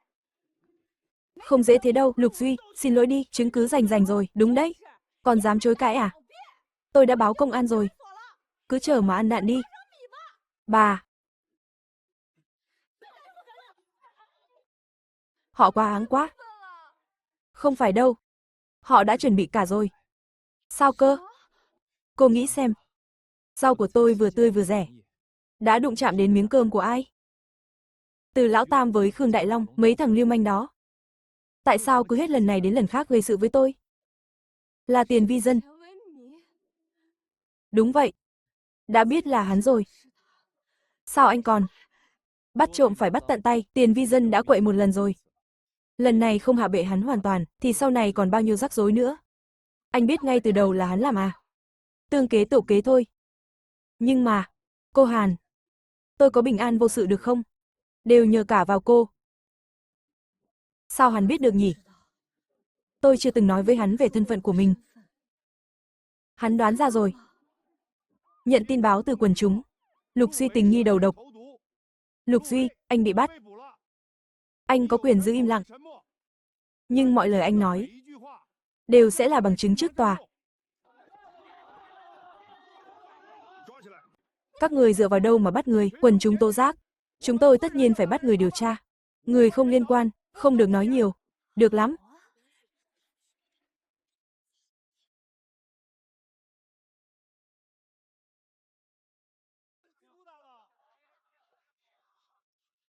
Ông chủ tiền. Số tiền còn lại này. Ông chủ tiền. Số tiền này không đúng đâu nhỉ, đồ là do tôi cung cấp. Lục Duy còn chưa bị kết án đâu. 2.000 đồng vẫn chưa đủ sao? Mấy năm nay ông cũng gây ra không ít chuyện rồi. Đồn trưởng Lưu đây là em họ tôi đấy. Hay là hôm nào tôi lại mời cậu ấy qua, nói chuyện tử tế với ông. Ông dám tống tiền tôi? Nếu ông nghĩ thế thì tùy. Tôi cũng chịu thôi. 1.000 này, lấy hay không thì tùy. Đám lưu manh. Tôi không tin, chúng dám làm loạn thật. Hừ. Lấy chứ, tất nhiên là lấy. Tiền đây, ông chủ, vậy chúng tôi đi trước đây. May mà tao khôn. Tiền Vi Dân, ông không nhân, đừng trách tôi bất nghĩa. Đại Long, Đại Bảo, đi, anh dẫn các chú đi ăn tiệm, đợi tiêu hết chỗ tiền này, anh em mình lại tìm ông chủ lấy tiếp, có thứ này trong tay, dù cha nó là huyện trưởng, tao cũng chẳng sợ.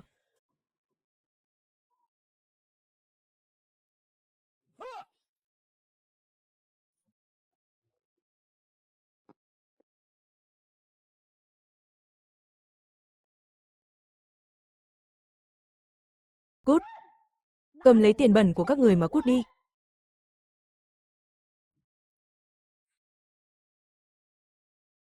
Nếu không được nữa, cả nhà mình ra quảng trường huyện ủy, làm ầm ĩ lên, cho chính quyền biết mặt, thế nào cũng có người đứng ra thôi, thật không?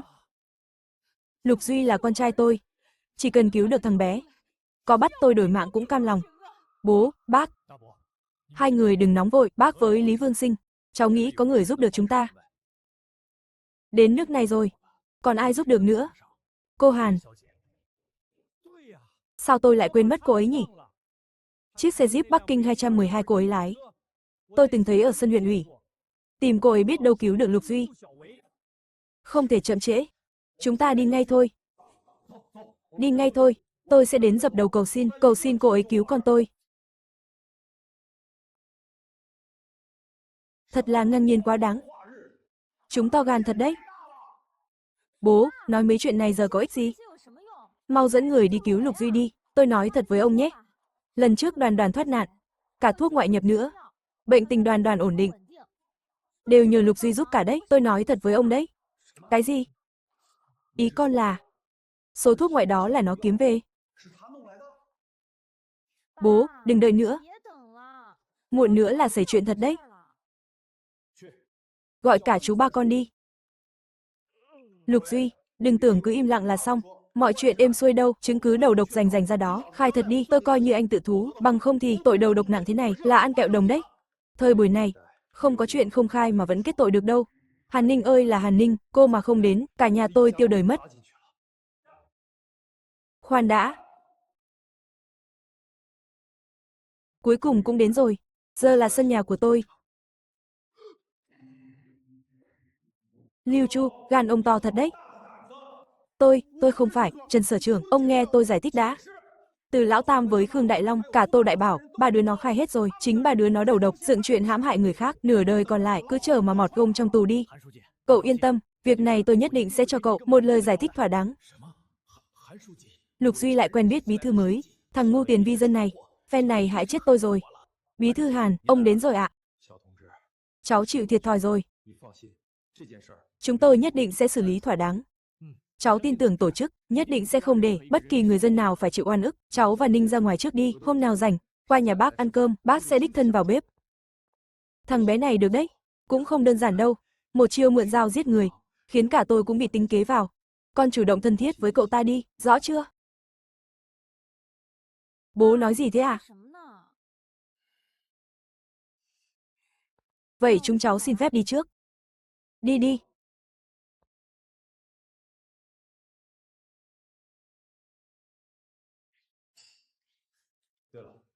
Đây là thuốc đặc trị mới chuyển về. Cậu cầm lấy đi. Thuốc trước hiệu quả thế nào? Thuốc trước ấy, hiệu quả tốt lắm. Tình hình thằng bé Đoàn Đoàn khá lên trông thấy. Tôi chẳng biết lấy gì cảm ơn cô nữa. Cậu đã cứu Đoàn Đoàn. Cậu là ân nhân của nhà họ Hàn chúng tôi. Có hiệu quả là tốt rồi. Nếu không còn cách nào khác, thì cô lấy thân báo đáp đi. Ghét thật. Ăn cơm thôi. Ừ.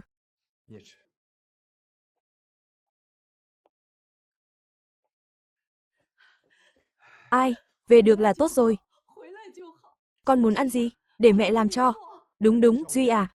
Trước đây là cha hồ đồ. Sau này ấy mà. Cha nhất định sẽ sửa đổi. Người một nhà chúng ta cứ sống cho tử tế. Hôm nào đó chúng ta cũng giúp đỡ chị cả con một tay. Nếu ngày trước không nhờ nó, bố. Hôm nào con sẽ sang thôn Trần. Tìm chị cả. Tốt, tốt. Bà nó ơi, mau đi nấu cơm đi. Tối nay hai bố con mình làm chén rượu. Lục Duy. Thằng danh con kia dám hãm hại em trai tao và mấy đứa kia, khiến chúng nó phải vào tù. Hôm nay mày không cho tao một lời giải thích thì cút ngay khỏi cái thôn này. Đây là nhà tôi. Giữa thanh thiên bạch nhật, các người dám xông vào nhà dân, còn coi phép nước ra gì nữa không?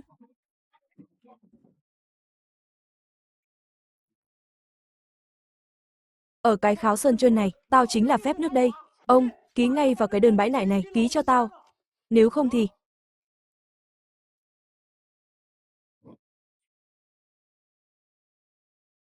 Từ lão đại, ông định làm gì đấy? Bà con làng xóm với nhau, ông làm thế này, thực sự coi nhà họ Lục tôi là quả hồng mềm, dễ bắt nạt lắm sao? Không được, nóng nảy gây thêm rắc rối cho thằng Duy. Lục Đại Hải, ông còn dám nói à? Con trai ông đã tống con trai tôi vào tù rồi, nhà tôi chỉ có mỗi mụn con này thôi, giờ tôi biết phải làm sao đây? Ông muốn nhà họ Khương tôi tuyệt tự à?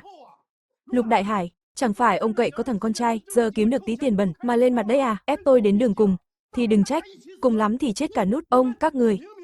Chính là chúng nó, đầu độc rau quả nhà tôi, lại còn vu khống hãm hại, bị bắt là đáng đời chúng nó. Các người không biết dạy con, thì để pháp luật dạy cho, nhà họ Ục chúng tôi không sai, nói láo.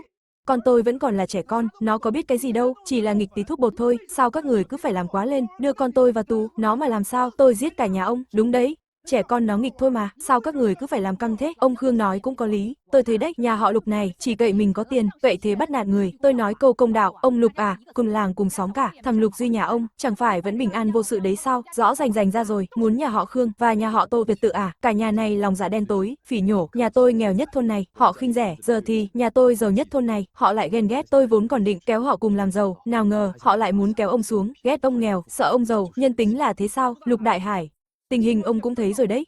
Ký vào biên bản hòa giải này đi, không thì sau này nhà ông sống trong thôn này sẽ không ngẩng mặt lên được đâu. Đúng đấy, ký nhanh lên, theo tôi nhé. Chẳng cần khách sáo với lão làm gì, lão mà dám không ký thì đuổi cổ cả nhà lão ra khỏi thôn. Các người, các người thật quá đáng rồi. Các người tự hỏi lòng mình xem, nhà họ Lục chúng tôi đã làm gì có lỗi với các người chưa? Lúc thằng Duy bị vu oan, sao các người không đứng ra? Các người bắt nạt tôi nhịn. Nhưng các người dám động đến con tôi thì tôi liều mạng với các người.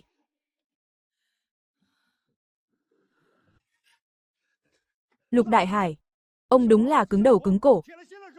Được, hôm nay tôi xem. Các người không ký biên bản hòa giải này thì có bước chân ra khỏi Kháo Sơn Chuyên được không? Ký mau. Giờ giàu rồi có khác nhỉ? Nhà họ Lục ghê gớm thật. Đến lời trưởng thôn cũng dám cãi. Giàu thì đã sao? Ông nhất định phải đẩy con người ta vào tù mới hả dạ sao? Giờ ông cứ bảo ốm đau là sao? Là thế nào? Chuyện gì thế này? Tại sao chứ? Rõ ràng trước kia đâu phải thế này. Sao lại ra nông nỗi này? Đời người chẳng giữ được gì. Hồng phai, hoa rụng. Chẳng biết từ bao giờ. Bố mẹ đã già cả rồi.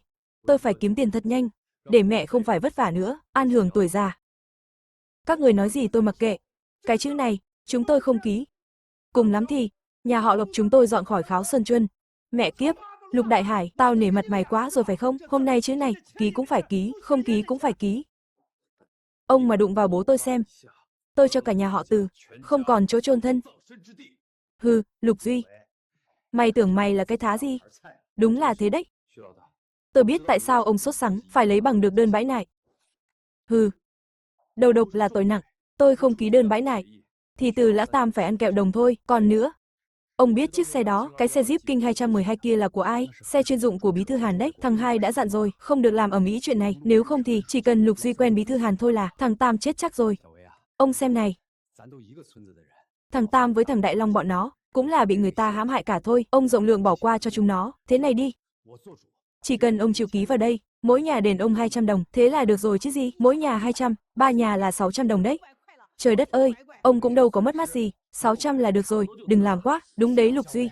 Cậu cứ yên tâm, đợi chúng nó ra tù, tôi nhất định dẫn chúng nó đến tận nhà xin lỗi cậu. Đúng, đợi chúng nó ra, tôi đích thân áp giải chúng nó đến tận cửa. Cậu đừng có được voi đòi tiền nữa. Ký nhanh cái chữ vào đi. Lục Duy, làm người nên chừa đường lui. Sau này còn gặp lại. Ông cũng chẳng muốn sau này ở trong thôn, mà không ngẩng mặt lên nhìn ai được chứ. Đúng không? Tôi chẳng làm gì sai, chẳng việc gì phải cúi mặt, tôi cũng chẳng cần. Thứ hai, họ bỏ thuốc độc. Nếu không phải Bí thư Hàn dẫn người tới, đích thân thả tôi ra, thì người đang bị nhốt trong đó, chờ ăn kẹo đồng, chính là tôi, 200 đồng. Mạng của họ, chỉ đáng giá 200 đồng thôi sao? Hàn, Bí thư Hàn, đó là quan trên huyện đấy. Lục Duy à, cậu nói nhăng nói cuội gì thế? Bí thư Hàn là quan lớn thế, sao lại quản chuyện của cậu được? Các ông tin hay không không quan trọng, Từ lão đại, ông là trưởng thôn, ông thừa hiểu rõ. Tôi không nói dối. Nhưng thằng Tam là em ruột tôi. Tôi không thể khoanh tay đứng nhìn. Nó nói không lẽ là thật. Thật sự là Bí thư Hàn tự tay thả nó ra sao? Đúng thế thật.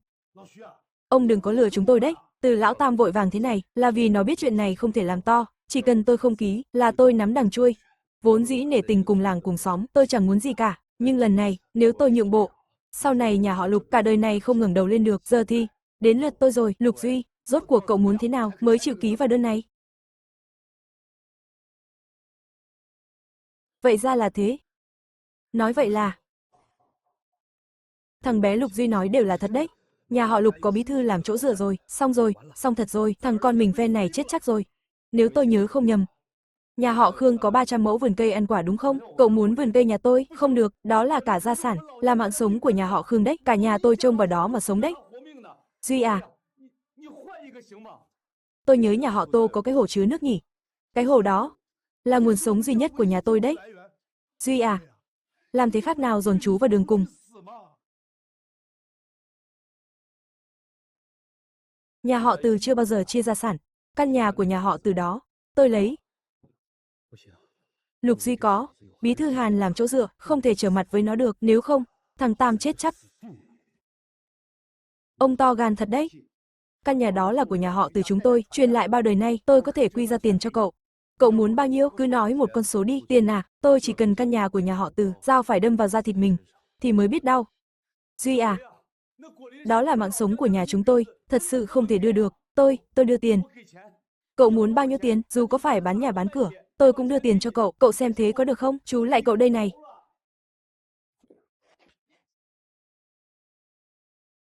Không được. Cậu định ép chúng tôi đến chết sao? Đúng đấy Lục Duy à. Cậu chừa cho các chú một con đường sống đi. Tôi chừa đường sống cho các người. Thế lúc trước có ai chừa đường sống cho tôi không? Từ lão Tam bỏ độc vu oan cho tôi. Lúc tôi bị bắt vào đồn, có ai nghĩ đến tôi không? Sau khi chuyện xảy ra, còn định cậy thế bắt nạt tôi, ép tôi ký đơn bãi nại. Lúc đó các người làm gì? Chuyện này không trách chú được, là chú không biết điều. Nhưng mà, tất cả là tại Từ lão đại, xúi giục chúng tôi làm khó cậu. Khương Mãn Thường à? Ông định bán đứng tôi sao? Thằng Lục Duy này đúng là đồ sói con. Nó giờ có chỗ dựa rồi. Ông tưởng ông lại lục cầu xin nó, là nó tha cho chúng tôi chắc. Đúng thế, chính là vậy. Lão Khương, ba chúng ta cùng hội cùng thuyền đấy. Khương Mãn Thương. Chú Khương cúi đầu, dù sao cũng cùng làng cùng xã. Vườn quả tôi có thể không lấy. Quy hi 2.000 đồng. Tôi cho chú 3 ngày gom tiền. Đủ 2.000 đồng. Tôi sẽ ký đơn bãi nại cho chú. Từ Lão Đại, Khương Mãn Thương, Tô Quốc Lương, ba kẻ đó, sở dĩ chúng kết bè kết phái, mục đích là để đối phó với tôi. Giờ tôi mở cho Khương Mãn Thương một đường lui, liên minh của chúng sẽ mất cân bằng. Chuyện còn lại chỉ là thời gian. Tô Quốc Lương chắc chắn cũng sẽ thỏa hiệp. Dù sao hắn cũng chẳng muốn là kẻ cuối cùng chịu thỏa hiệp. Đó chính là lòng người. 2.000 gì cơ? Vườn quả của chúng ta cộng lại cũng chỉ đáng hơn 1.000 đồng. Nhà tôi nhất thời không gom nổi chừng đó. Một là nộp 2.000 đồng. Hai là vườn quả thuộc về tôi. Việc này vốn là để lập uy. Công sức trước đó sẽ đổ sông đổ bể. Được, 2.000 thì 2.000. Nhà tôi trong chốc lát không lấy đâu ra nhiều tiền thế, không tiền cũng không sao, tôi cho ông hai lựa chọn. Một là thế chấp vườn cây cho tôi đưa ông 2.000 đồng, hai là viết giấy nợ cho tôi. Tính theo lãi suất ngân hàng, trong năm trả đủ cả gốc lẫn lãi 2.100 đồng. Lục Duy à, ông xem, bà con làng xóm cả, lãi lở thế này. Giờ ông mới biết đến bà con làng xóm à? 2 năm trước, bố tôi đi rừng bị gỗ đè, lúc cần tiền chạy chữa. Mẹ tôi đi cầu cạnh khắp nơi. Có ai trong các người nghĩ đến tình làng nghĩa xóm giúp đỡ nhau? Khỏi nói nhiều, đừng nói nữa.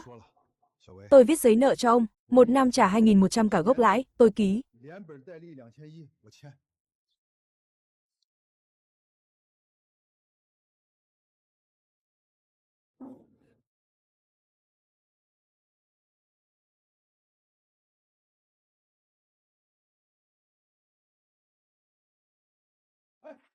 Này này, không được đi, thằng danh con này. Ông không nhìn ra à, đây là kế ly gián của thằng danh con đó. Ông không được mắc mưu nó. Đúng đấy. Lão Khương, chẳng phải chúng ta đã bàn rồi sao? 3 người chúng ta phải đồng lòng chứ. Thế à, Lục Duy? Mày tưởng dùng cách này mà chia rẽ được bọn tao à? Tao nói cho mày biết, vô ích thôi. Cái thỏa thuận hòa giải này mày không ký, bọn tao sẽ chặn cửa nhà mày cả ngày, cho mày không làm ăn gì được hết. Đằng nào bọn tôi cũng có khối thời gian mà dây dưa với ông, từ lão đại làm được trưởng thôn, quả là cũng có chút bản lĩnh. Nhưng ông ta tính sai một nước rồi. Được thôi, chú Khương, không phải cháu không nể mặt chú, hôm nay chú không ký thì mai không còn là 2.100 nữa đâu, mai là 2.500. Cứ thế mà tính lên, chưa hết. Biết đâu vài hôm nữa cháu chẳng cần tiền nữa. Mảnh vườn cây ăn quả đó, cháu đang định lấy làm chỗ chăn nuôi đấy. Không, không, Lục Duy, chú ký đây. Còn mấy người? Muốn chặn cửa nhà tôi à? Được thôi. Bố mẹ cứ ở nhà trông quay. Con ra đồn công an một chuyến. Giam giữ người trái phép là phạm tội đấy. Tiện thể tống cổ mấy người vào trong đó. Đoàn tụ với Từ Lão Tam và Tô Đại Bảo luôn. Cái gì? Phạm tội gì? Cháu đừng có dọa chú. Thằng danh này, nói nghe cũng có lý phết, nhưng cứ thế mà chịu thua, thì nhà họ Từ tôi sau này còn mặt mũi nào mà nhìn ai trong thôn nữa. Đáng lẽ hôm nay tôi nể tình cùng làng cùng xóm, không muốn làm khó các ông, nhưng các ông không biết điều, thì tôi cũng chẳng cần nể nang gì nữa. Đây là cơ hội duy nhất cứu 3 người họ, cả 3 đứa đều phải ăn kẹo đồng đấy. Lục Duy, đừng mà cháu.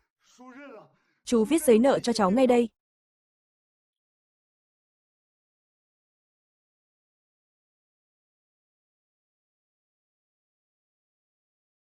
Lục Duy này,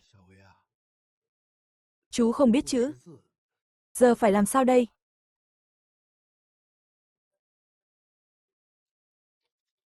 Giấy nợ.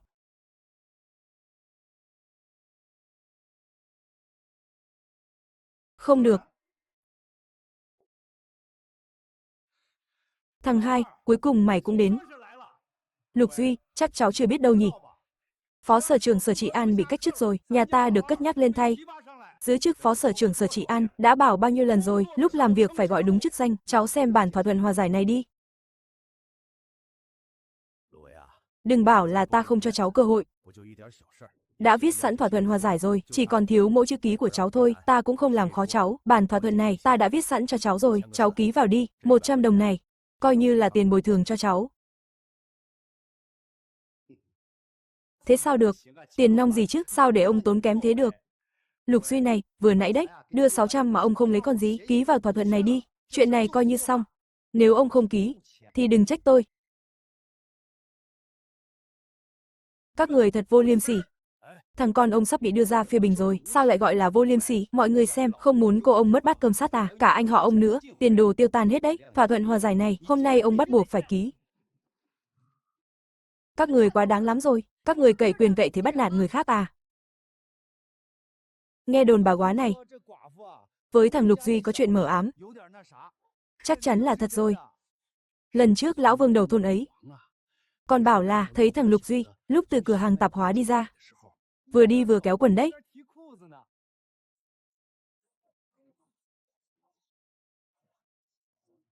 Chồng tôi mất sớm, người trong thôn ai cũng bảo tôi sát chồng. Tôi mở cái quán tạp hóa nhỏ, người ta đến mua hàng, mua nước, thế mà cũng bị bảo là tôi quyến rũ họ, chỉ vì tôi là đàn bà. Đàn bà thì đáng bị oan ức thế sao? Thím hai, thím không sao chứ? Bao nhiêu năm rồi? Tôi quen rồi. Quen sao được, rõ ràng không phải lỗi của thím. Tại sao phải cam chịu? Thím cứ yên tâm, con đã tìm được cửa hàng trên thị trấn cho thím rồi. Thím sang lại quán này đi, lúc nào cũng có thể lên phố. Thật không? Vâng, con có bao giờ lừa thím đâu. Đợi cửa hàng mở ra, con sẽ nhập thêm nhiều quần áo cho thím. Chẳng bao lâu nữa đâu, huyện mình sắp có thay đổi lớn rồi, thím cứ nghe con, không sai đâu.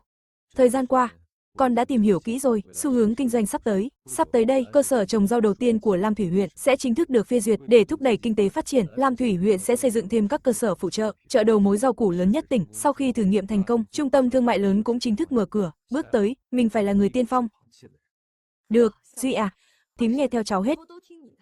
Cháu bảo sao thím làm vậy? Thằng bé này đúng là cái gì cũng làm được.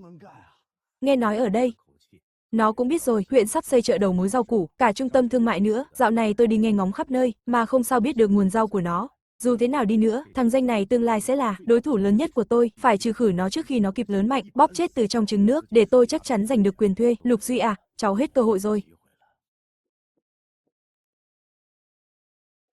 Đồn công an vừa nhận được đơn tố cáo nặc danh, tố cáo Lý Quảng Sinh bỏ việc đi buôn, vì tư lợi mà làm hại công quỹ, lợi dụng chức quyền tuồn rau kém chất lượng, cung cấp cho bếp ăn thị trấn.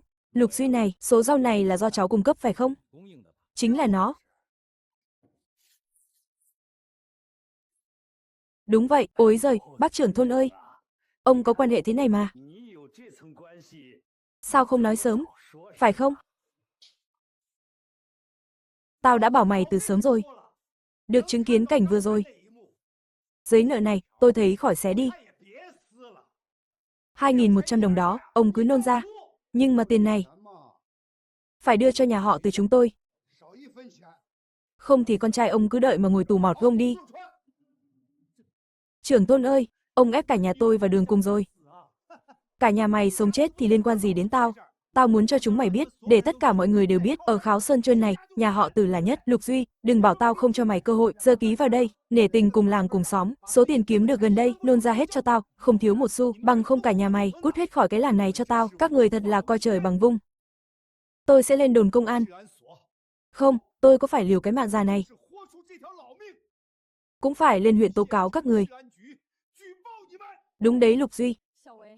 Con đừng sợ, bố mẹ sống hiền lành cả đời rồi. Để bố mẹ phải chịu nhiều tủi nhục rồi. Lần này, bố mẹ nhất định sẽ bảo vệ con. Đây chính là bố mẹ tôi.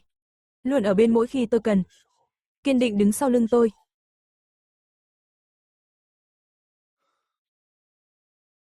Con ký. Cái gì? Lục Duy à? Đừng sợ, tại bố cả. Là bố trước đây hồ đồ. Thật khốn nạn. Để con còn nhỏ đã phải gánh vác gia đình. Đừng sợ con nhé. Sau này có bố ở đây, không ai được phép bắt nạt con trai bố. Đúng, Lục Duy con không sai. Nên tờ giấy nợ này không được ký. Bố mẹ yên tâm đi. Con đã tính toán cả rồi, sẽ không sao đâu. Tính thời gian, Hàn Ninh chắc cũng sắp tới rồi. Nhà họ Lục bỗng dừng khấm khá, chắc chắn nhiều kẻ đỏ mắt ghen tị, lần này coi như dằn mặt chúng luôn. Tốt, con trai bố lớn thật rồi. Bố tin con. Mẹ cũng vậy. Lục Duy, cậu chắc chắn muốn ký tờ giấy này thật sao?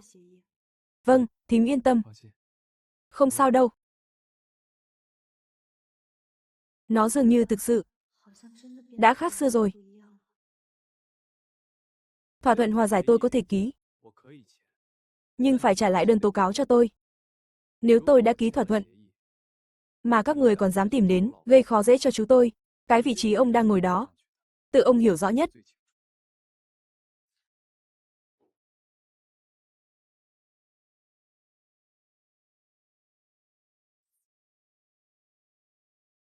Đợi đã.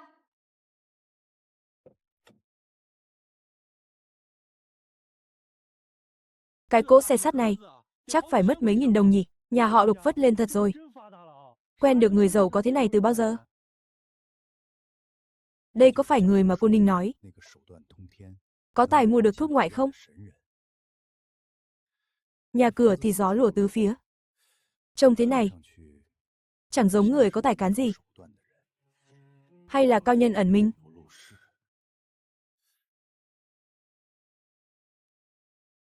Nhưng thuốc ngoại đó tôi nhờ vả khắp nơi. Cả bạn làm y tá cũng tìm rồi. Vẫn không mua được loại mới nhất. Cô Hàn, cô đến rồi, xin lỗi, nếu cô tìm tôi có việc, e là phải đợi một lát, tôi ký xong thỏa thuận hòa giải này đã. Thỏa thuận hòa giải gì cơ?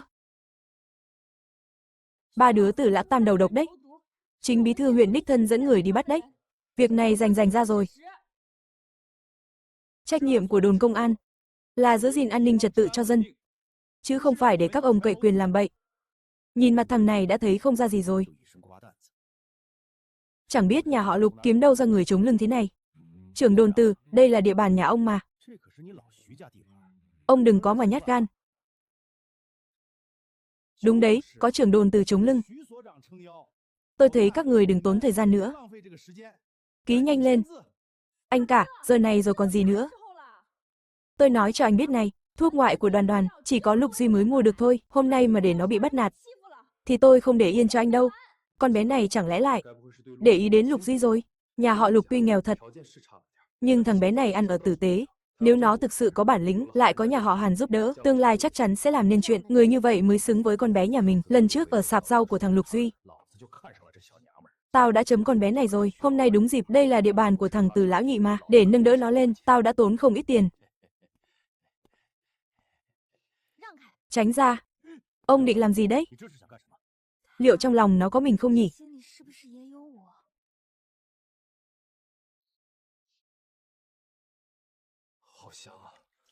Ôi, Lục Duy, cháu không sao chứ, có bị bỏng không? Này. Bấy nhiêu năm nay, trong thôn không ít kẻ nhòm ngó tôi, nhưng chưa từng có ai đứng ra bảo vệ tôi. Giá mà tôi không phải thím nó thì tốt biết mấy. Thằng danh con, sao chỗ nào cũng có mặt mày thế hả? Buông ra, để con nhỏ này ngủ với tao một đêm. Không thì hôm nay tao giết mày.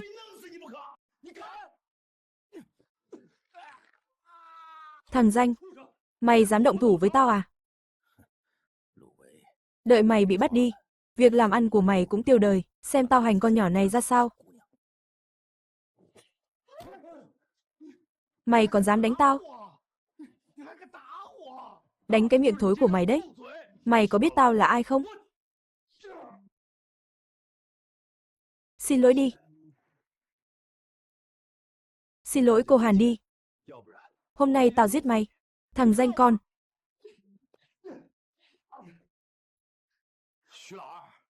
Mày mù rồi à? Cố ý gây thương tích đấy, còn không mau bắt nó lại cho tao. Lục Duy, mày cố ý gây thương tích đấy. Để tôi giải thích.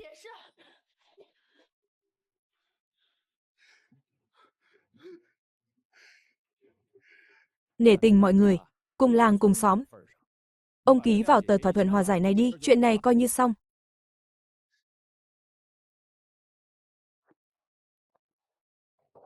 Muốn ký thỏa thuận à?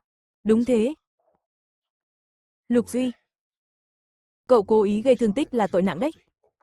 nể tình cùng làng cùng xã cả, tao đây này. Lục Duy, mày dám?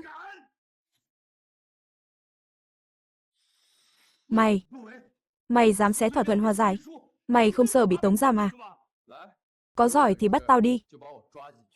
Cùng lắm thì, để xem bí thư Hàn có lại đến đồn công an thả tao ra lần nữa không? Hôm nay nếu không bắt được tao, thì chúng mày là lũ hèn. Thằng danh này sao lại tự tin thế nhỉ? Chẳng lẽ sau lưng nó đúng là bí thư Hàn? Vốn dĩ, ở trấn Đông Lẫm chỉ có mỗi cửa hàng rau của tôi. Ai ngờ thằng danh này lại nhảy vào phá đám. Hôm nay không xử xong nó, quyền thuê của tôi hỏng mất. Không được, ông không thấy à? Nó tự đòi bị bắt đấy thôi. Dù có ai truy cứu, mọi người đều thấy cả rồi. Là Lục Duy nó tự đòi. Mau bắt thằng danh này đi. Thế nào nó chả ngoan ngoãn ký? Đúng đấy, bắt nó đi. Thằng hai, cái Kháo Sơn Chuân này là địa bàn nhà họ từ chúng ta. Đi với tôi ra đồn công an một chuyến. Còn nữa, ông chủ tiền, ở Lam Thủy huyện, quyền thuê chợ đầu mối rau củ, ông cũng đừng hòng lấy được, tôi nói đấy, cái gì, sao ông biết, chuyện thuê chợ rau củ, là tin nội bộ, chưa công khai với người ngoài. Quan hệ không cứng, đố mà biết được. Chẳng lẽ thằng danh này chính là trạm an ninh trấn Đông Lẫm, thằng Từ nhị cẩu mới nhậm chức đấy à, mày biết tao à? Không biết, tao nhớ mặt mày rồi đấy, cút ngay cùng đám người của mày đi, sau này còn dám đến nhà họ Lục quậy phá, thì tự gánh hậu quả, mày là thằng nào? Tao đây. Chúng ta đi đâu? Đi thế này thôi à? Còn thỏa thuận hòa giải thì sao? Để sau tính tiếp. Đi, đi mau, không đi là không kịp đâu.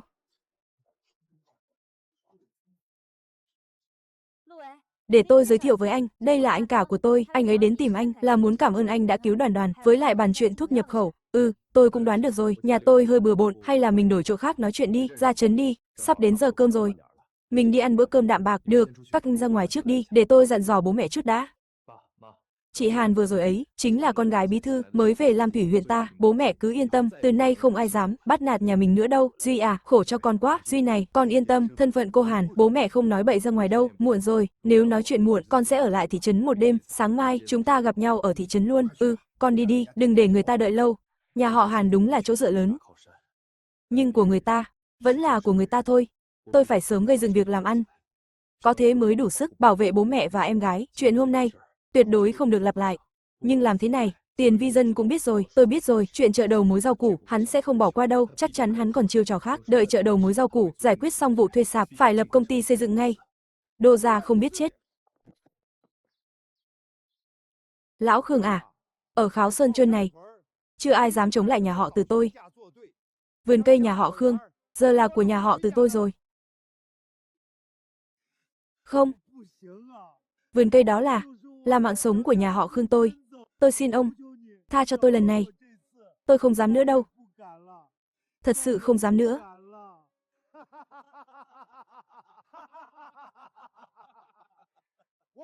Phỉ nhổ.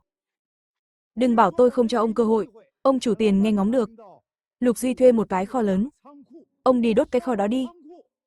Vườn cây sẽ trả lại ông. Cái gì? Không, tôi không dám đâu. Phóng hỏa là trọng tội đấy. Con tôi vẫn ở trong đó. Tôi mà bị bắt lần nữa, nhà họ Khương chúng ta coi như.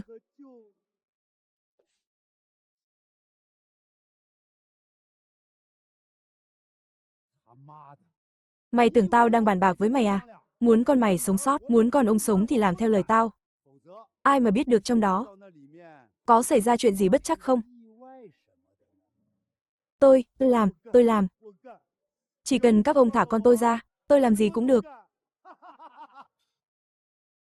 Thầy Hàn, cô Hàn, món ăn lên đủ cả rồi ạ. Rượu này là quà tặng của quán, mời các vị dùng bữa. Cần gì cứ gọi tôi. Ông chủ Trần, ngồi đi. Cậu em này là khách quý nhà họ Hàn tôi, cậu ấy làm nghề buôn rau, nếu quán cần, có thể bàn bạc với cậu ấy, tôi họ Lục. Ông chủ Trần cứ gọi tôi là Tiểu Duy, rau của tôi đảm bảo chất lượng, lấy nhiều tôi tính giá sỉ. Được. Ăn xong chúng ta nói chuyện kỹ hơn, tôi xin phép lui trước, người đâu? Ông chủ, có việc gì thế? Đi tra xem gã thanh niên đi cùng, cục trưởng Hàn, thân phận gã thanh niên đi cùng cô Hàn.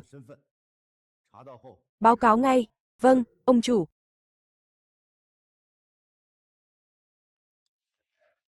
Cô Hàn, thầy giáo Hàn. Đây là thuốc tôi nhờ bạn, nhập khẩu loại mới nhất. Bạn tôi cũng làm nghề y. Nên là, anh ấy bảo, loại thuốc này chữa suy hưu, hiệu quả lắm, tác dụng nhanh hơn. Loại tam giác vàng nhiều. Mọi người xem qua đi. Thế giới tương lai, Internet phát triển. Muốn tra gì, chỉ cần tìm trên điện thoại là ra ngay. Tôi nói vậy cũng đâu phải nói dối.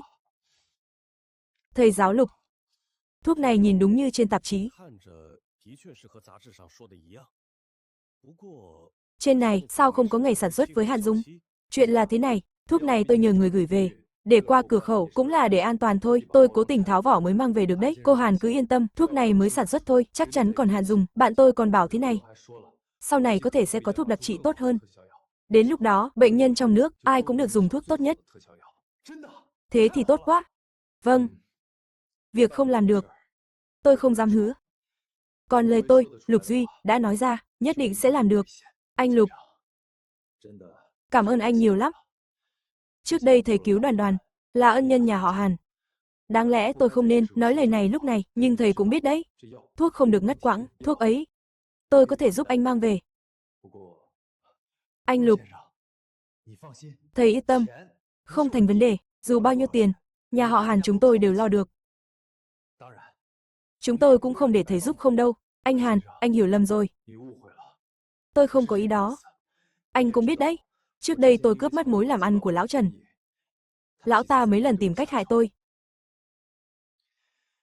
Huyện sắp sửa, mở chợ đầu mối rau củ rồi. Có lẽ tôi không còn nhiều thời gian nữa. Nghe cũng có lý. Dùng kế tương kế tiểu kế, đã khiến lão Trần khốn đốn rồi. Còn muốn mượn thế nhà họ Hàn, để đối phó với lão Trần. Có dũng có mưu. Đúng là hạt giống tốt.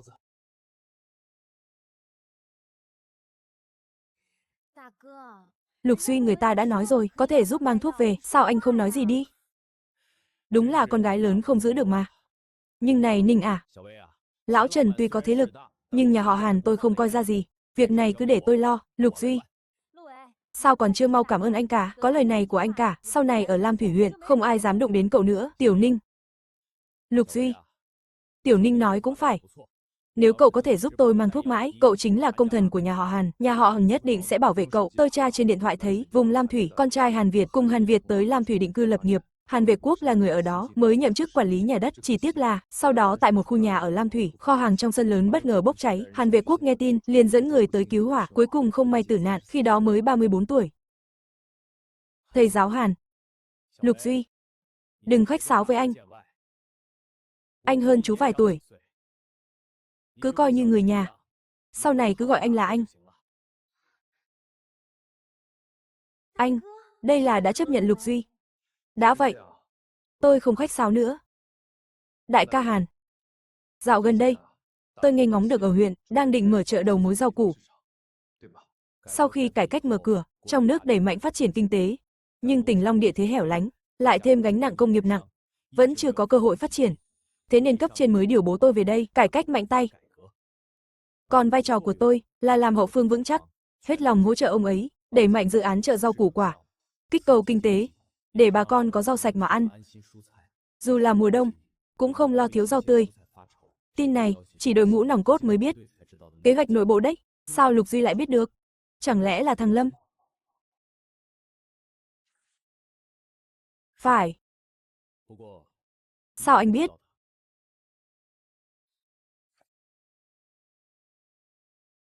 Tôi đoán thôi.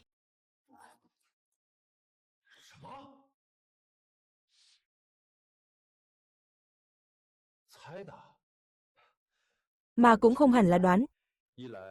Lam Thủy huyện muốn phát triển kinh tế, thì trước hết dân phải no cái bụng đã. Long tỉnh địa thế không thuận lợi, giao thông cách trở. Tốt nhất là làm đường. Nhưng ngân sách hiện tại không thể kham nổi một hệ thống giao thông vận tải đồ sộ. Chỉ còn cách chọn giải pháp khác, giải quyết vấn đề trước mắt đã. Thằng bé này có tầm nhìn thật. Chẳng giống thiếu niên mười mấy tuổi chút nào. Chỉ dựa vào cái này thôi sao mà cậu suy luận ra được à, huyện sắp mở chợ đầu mối rau củ. Đâu chỉ có vậy. Tin tức gần đây, tôi đều xem cả rồi, Bí thư Hàn hay xuống xã khảo sát mà. Long tỉnh đất rộng người thưa, dù mùa đông tuyết phủ dài ngày, nhưng nếu đưa được kỹ thuật nhà kính về, thực ra chưa chắc đâu, không giải quyết được vấn đề này đâu. Cậu biết cả cái này à, nhà kính ấy? Tôi đâu có biết. Tôi đọc được trong sách cả đấy. Trong nước mình giờ mới chỉ ở giai đoạn đầu thôi. Giao thông lại chưa thuận tiện. Chi phí đầu tư quá lớn. Chẳng mấy ai dám thử. Tôi biết chút ít, tôi vốn hay đọc sách, báo chí các thứ. Đất đen ở Long tỉnh thực ra rất màu mỡ, chỉ tại mùa đông kéo dài quá, rau củ dễ bị băng tuyết làm hỏng. Nhưng nếu có kỹ thuật nhà kính, thì lại khác hẳn rồi. Cậu nhóc này, có phải cậu muốn tự làm cái nhà kính trồng rau này không? Tôi thực sự muốn làm, nhưng phải có đủ vốn. Còn nữa là, phải có chính sách hỗ trợ. Tôi chỉ bán ít rau thôi, mà đã bị người ta để mắt tới. Đây là cố tình lật bài ngửa đấy, mượn chuyện này để khơi gợi thôi. Tiền Vi Dân và Từ lão nhị cấu kết với nhau, 10 phần chắc là chín rồi. Tôi làm vậy không chỉ để giúp anh ta, mà là trừ hại cho dân. Lai lịch của Tiền Vi Dân và Từ lão nhị, cậu biết được bao nhiêu? Phiền thật đấy, cậu ra ngoài trước đi.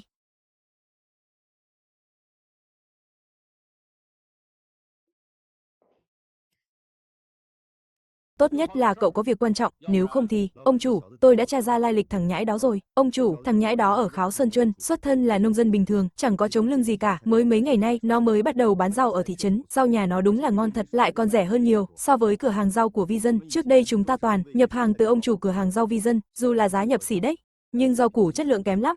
Ông chủ Tiền còn hay trộn thêm mấy thứ rau hỏng vào. Mùa đông rau tươi khó vận chuyển, chỉ nhà lão mới có mối, nên mới phải cắn răng làm ăn với lão, nhà họ Hàng mới chuyển tới, chưa có gốc rễ ở đây, nông dân thường sao lọt mắt họ được, chẳng lẽ là họ Hàng sai nhà họ Hàn? Mấy hôm trước, ông chủ Tiền thuê thằng Từ lão tam, côn đồ địa phương, đến quậy phá sạp rau của thằng bé, ai ngờ bị nó đánh ngược lại, thằng cha họ Tiền đúng là đồ khốn, lại xui Từ lão tam bỏ độc vào sạp rau, thế mà nó lại may mắn thật, chẳng biết quen biết nhân vật lớn nào mà lại được thả ra rồi, may mắn à, may mắn kiểu gì mà ra được khỏi đồn công an, ý ông chủ là đi chuẩn bị hợp đồng mới ngay. Từ hôm nay, toàn bộ rau tươi của cửa hàng ta đều nhập từ chỗ Lục Duy. Còn chỗ ông chủ Tiền thì sao? Tôi là người làm ăn. Ai hàng tốt, rẻ thì tôi dùng. Rõ chưa? Vâng ông chủ, tôi đi soạn hợp đồng ngay. Có nhà họ Hằng chống lưng. Thằng Lục Duy này, tương lai khó mà lường được. Tiền Vi Dân sai khiến Từ lão tam với Khương Đại Long, cả Tô Đại Bảo đến quầy rau của tôi gây chuyện, bố tôi đánh cho chạy mất dép, sau đó hắn bỏ thuốc vào quầy rau của tôi nữa. Từ lão tam chỉ là thằng lưu manh, nó không nghĩ ra được trò này đâu, vậy nên cậu nghi ngờ tất cả là do Tiền Vi Dân giật dây. Từ lão tam, Khương Đại Long, Tô Đại Bảo, bọn chúng giờ đều đang bị nhốt ở đồn công an. Theo tôi biết, ba đứa này chẳng phải loại cứng đầu gì, giờ nhờ Từ Liễu nhị bảo lãnh nên chưa bị thẩm vấn, nhưng chỉ cần dọa một chút, chúng nó sẽ khai sạch. Nhà họ Từ vốn là ác bá địa phương, thế lực không nhỏ, chắc chắn sau lưng có kẻ chống đỡ. Chuyện này có thể làm lớn được đây. Lục Duy tuy không nói thẳng, nhưng đã ám chỉ là đoán ra thân phận của tôi rồi. Thằng bé này thật khiến người ta phải nể phục. Tôi biết rồi. Ngoài ra, chuyện thuê quầy ở chợ đầu mối rau củ, tôi có cách giúp cậu. Cậu muốn mấy gian hàng? Tôi lấy 5 gian, buôn rau chỉ là vốn liếng đầu đời của tôi thôi, tiếp đến tôi sẽ mở công ty xây dựng. Từ năm 2025 trở đi, tôi sẽ thu mua lượng lớn xi măng, vôi vữa, đặc biệt phải chú trọng chống động đất, sau này động đất xảy ra liên miên, biết đâu tôi có thể bù đắp được mất mát đó. 5 gian hàng, cậu kham nổi không? Anh Hàn cứ yên tâm, tôi chỉ cần ra tay một chút là xong, hơn nữa, buôn rau, chẳng phải việc tôi thực sự muốn làm, anh cứ chờ xem, khá lắm. Lục Duy à, bố tôi và tôi đều rất coi trọng cậu, sau này nhà họ Hàn có giúp được gì, cậu cứ tìm Hàn Ninh, nhà họ Hàn nhất định sẽ giúp. Tất nhiên không phải vì chuyện thuốc nhập khẩu đâu. Cậu là người có năng lực, nếu cậu thực tâm muốn làm việc thì dù không có quan hệ với Hàn Ninh, chúng tôi vẫn sẽ ủng hộ. Vâng, có lời này của anh, tôi yên tâm rồi. Tôi thực sự có một việc, muốn nhờ anh giúp một tay. Anh Hàn có người quen ở Cục Công Thương không? Tôi muốn đăng ký một công ty xây dựng. Nhưng thủ tục với quy trình tôi chưa rõ lắm. Chẳng biết phải làm thế nào, chú muốn làm bất động sản à? Tương lai đấy, ngành này đúng là máy hái ra tiền. Nắm bắt được thời cơ, chắc chắn sẽ kiếm đậm, quan trọng nhất là, nhà tôi xây có, độ an toàn vượt thời đại. Ăn, mặc, ở, đi lại là chuyện dân mình quan tâm nhất, kinh tế phát triển nhanh, vấn đề nhà ở chắc chắn là ưu tiên hàng đầu. Tôi muốn thử xem sao. Được, tôi biết rồi. Việc này để tôi lo cho chú. Chú cứ nghĩ trước vài cái tên công ty đi, lúc đăng ký còn dùng đến. Không cần đâu ạ. Để lát tôi bảo Ninh giúp chú nghĩ vài cái, chú tự chọn. Anh Hàn, ý tôi là tên tôi đã nghĩ xong rồi. Cứ đặt là công ty xây dựng kiến tạo giấc mơ. Kiến tạo giấc mơ, hay đấy.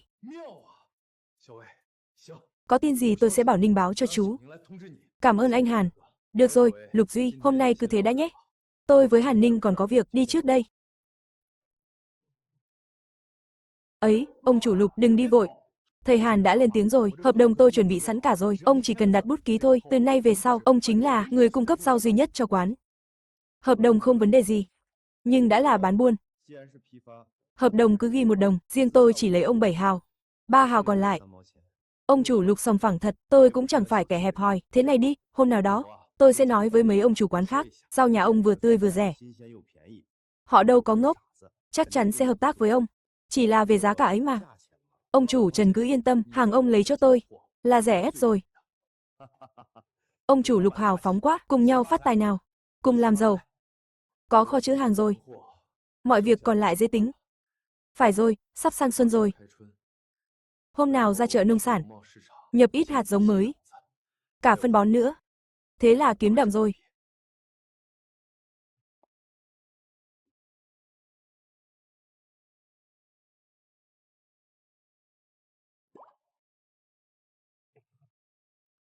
Khoan đã. Rau của tôi đâu? Đống rau to thế kia cơ mà. Sao tự dưng biến mất được?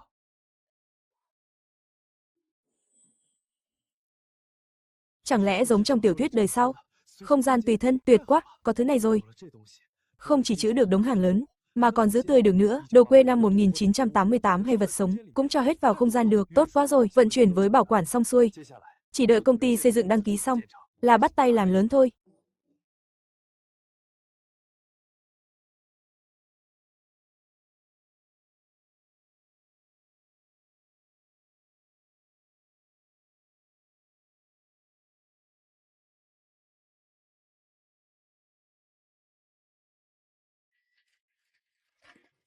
Bác ơi, cho cháu 2 que kem. Được rồi, cậu cầm lấy.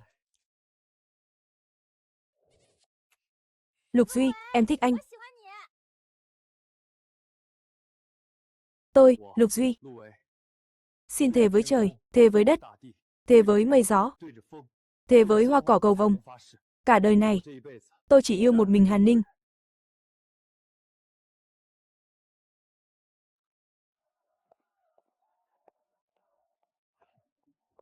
Anh Lục, nhà họ Lục đã nắm trọn rồi, toàn bộ thị phần chợ đầu mối rau củ. Mấy công ty con mới thành lập, đều đã có lãi rồi. Tối nay, mọi chi phí ở đây. Công tử Lục Duy tôi bao hết, tiếp tục nhạc lên, nhảy tiếp đi. Cảm ơn Lục Tổng. Lục Tổng thật là, ghét quá đi. Nếu cô thích, tối nay tôi cũng chiều được. Ồ, sâu sắc đấy nhỉ. Mà này, chuyện của Lục Duy bây giờ thì liên quan gì đến Lục Duy năm 1988 chứ? Tỉnh Long năm 1988, do giao thông đi lại khó khăn, đời sống nhân dân nhìn chung còn thấp, dù thời, ba quay một vang, đã thành quá khứ. Nhưng đồng hồ điện tử vẫn là hàng hiếm. Sau này, người ta không còn phụ thuộc vào đồng hồ để xem giờ nữa, nhưng vào năm 1988, đồng hồ điện tử vẫn là món đồ quý giá. Giá vốn một chiếc đồng hồ là 10 đồng. Năm 1988 có thể bán được 29 đồng 8, sở dĩ là 29 đồng 8, thực ra là một kiểu ám thị tâm lý, khiến người ta vô thức nghĩ rằng món này chưa tới 30 đồng, lẻ tẻ thế đấy, cũng hợp tâm lý đám đông. Người thường chẳng ai mặc cả nữa, dẫu có người mặc cả thật, hạ xuống 25 đồng vẫn có lãi.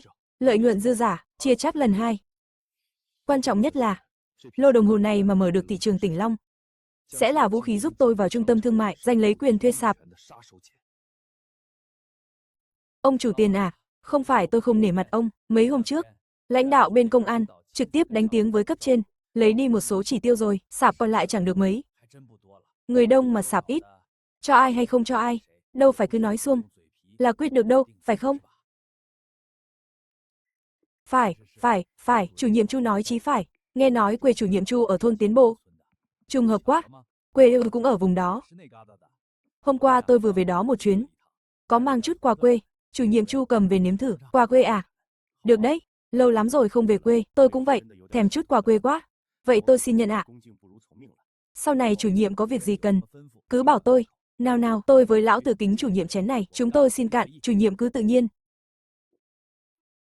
Yên tâm, trong tay tôi vẫn còn mấy suất nội bộ, tôi trực tiếp nắm giữ. Hôm nào cậu qua văn phòng tôi ký giấy cho. Vâng vâng, tốt quá rồi, cảm ơn chủ nhiệm Chu. Phải rồi, người trên về lần này lai lịch lớn lắm. Cái chợ này là dự án đầu tiên ông ấy thúc đẩy đấy, lãnh đạo tỉnh đều sẽ tới. Chỉ cần để lãnh đạo thấy rau củ ở sạp của cậu là loại ngon nhất chợ, giá cả lại phải chăng, thì sau này mọi việc dễ dàng thôi. Vâng, chủ nhiệm Chu, chủ nhiệm yên tâm, tôi buôn bán mấy chục năm rồi, chừng mực này tôi nắm rõ, đến lúc đó rau nhà tôi đảm bảo vừa tươi vừa rẻ. Lãnh đạo tới chỉ thấy toàn rau giá rẻ thôi. Đợi lãnh đạo đi rồi, đợi lãnh đạo đi, giá rau thế nào chẳng do tôi quyết. Thế mới phải. Mà tôi nghe nói, cậu dạo này đang gặp rắc rối à? Trước khi mở cửa chợ, cậu phải lo liệu cho xong đấy. Việc này bác cứ yên tâm, chủ nhiệm Chu, thằng Lục Duy đó, tôi nhất định sẽ xử lý ổn thỏa. Ối giời, chú hai, ông chủ, cuối cùng các ông cũng về rồi. Thằng Lục Duy đó, chẳng biết nhập đâu được lô công tơ điện. Bán có 29 đồng 8. Một cái. Thằng Lục Duy này điên rồi à?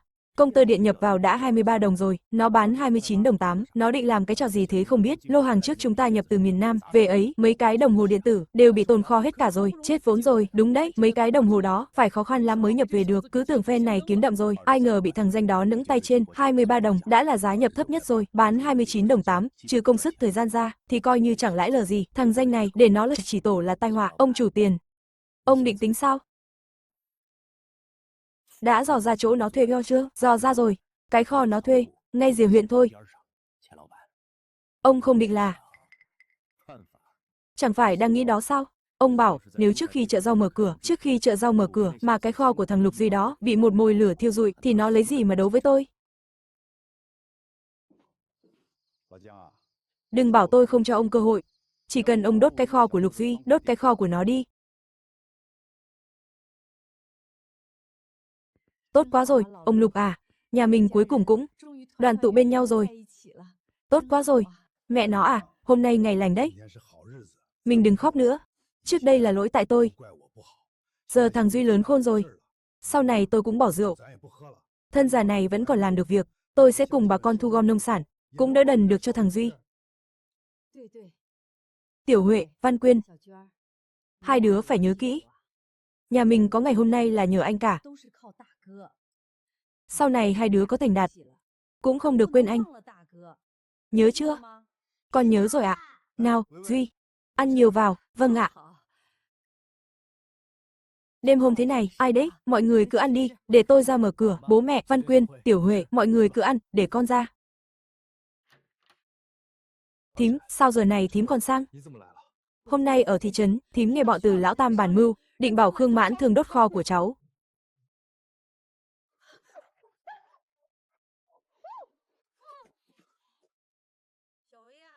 Duy à, ngoài đó là ai thế? Không có ai đâu mẹ, người qua đường hỏi đường thôi à. Ngoài này lạnh, mẹ đừng ra, mẹ vào nhà ăn cơm đi. Thím nhớ chỉ đường cho rõ đấy nhé. Hay là chú khinh tôi quá buộc? Đâu có, không phải đâu thím. Nhà cháu khó khăn lắm mới được ngày tháng yên ổn, cháu không muốn bố mẹ phải lo lắng, tin của thím kịp thời lắm. Cháu cảm ơn thím. Thế cháu định tính sao? Báo công an xã à? Thứ nhất, thằng Khương Mãn Thương chưa đốt. Mình không có bằng chứng, báo lên cũng chẳng ích gì. Thứ hai, thằng Từ lão nhị là phó đồn, báo lên chỉ tổ đánh động nó thôi. Nó khác xưa thật rồi. Thế cứ mặc kệ à? Nó muốn đốt kho của cháu, thì cháu mất tư cách cạnh tranh với nó. Vậy cháu sẽ tương kế tụ kế, dụ rắn ra khỏi hang.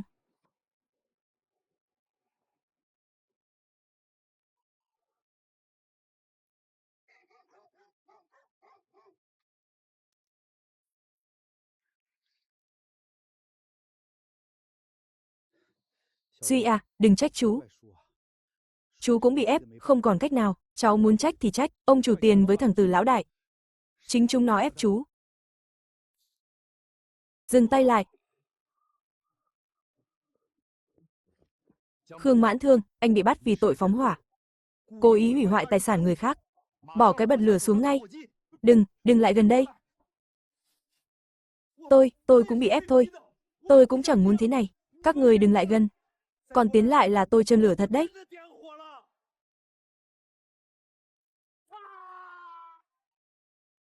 Bắt lấy nó. Rõ, thưa cục trưởng Hàn.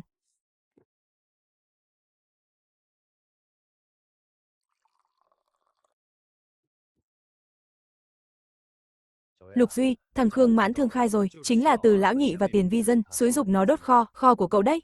Hai kẻ này phạm tội xúi giục. Tôi bắt chúng ngay bây giờ được. Giờ bắt cũng chỉ khép được tội xúi giục giết người. Sau lưng hai kẻ này chắc chắn còn chuyện khác. Chi bằng cứ tạm ém chuyện này lại, giả vờ như kho đã bị cháy. Đợi đến khi chợ đầu mối khai trương, cậu đúng là ghê gớm thật, tâm địa đủ tàn nhẫn đấy. Nhưng sau vụ đầu độc lần trước, tôi đã âm thầm cho người điều tra hai kẻ đó rồi, thế lực sau lưng chúng quả thực không nhỏ. Nhân cơ hội này, tóm gọn cả lũ. Vậy cảm ơn cục trưởng Hàn đã trừ hại cho dân, làm việc lớn không câu nệ tiểu tiết. Lục Duy, cậu có bản lĩnh đấy. Nhưng cậu vẫn còn quá trẻ. Đôi khi vẫn phải học hỏi lớp người đi trước. Đợi chợ đầu mối khai trương thuận lợi, cậu qua nhà tôi chơi. Tôi sẽ đích thân vào bếp, cậu sang uống với tôi và ông nhà một chén, thuốc đó tôi đã cho người đi kiểm nghiệm rồi, là thuốc thật, vẫn còn hạn sử dụng. Thằng bé này tương lai rộng mở lắm. Nếu thực sự nên duyên với con Ninh, cũng là trợ thủ đắc lực cho nhà họ Hàn ta.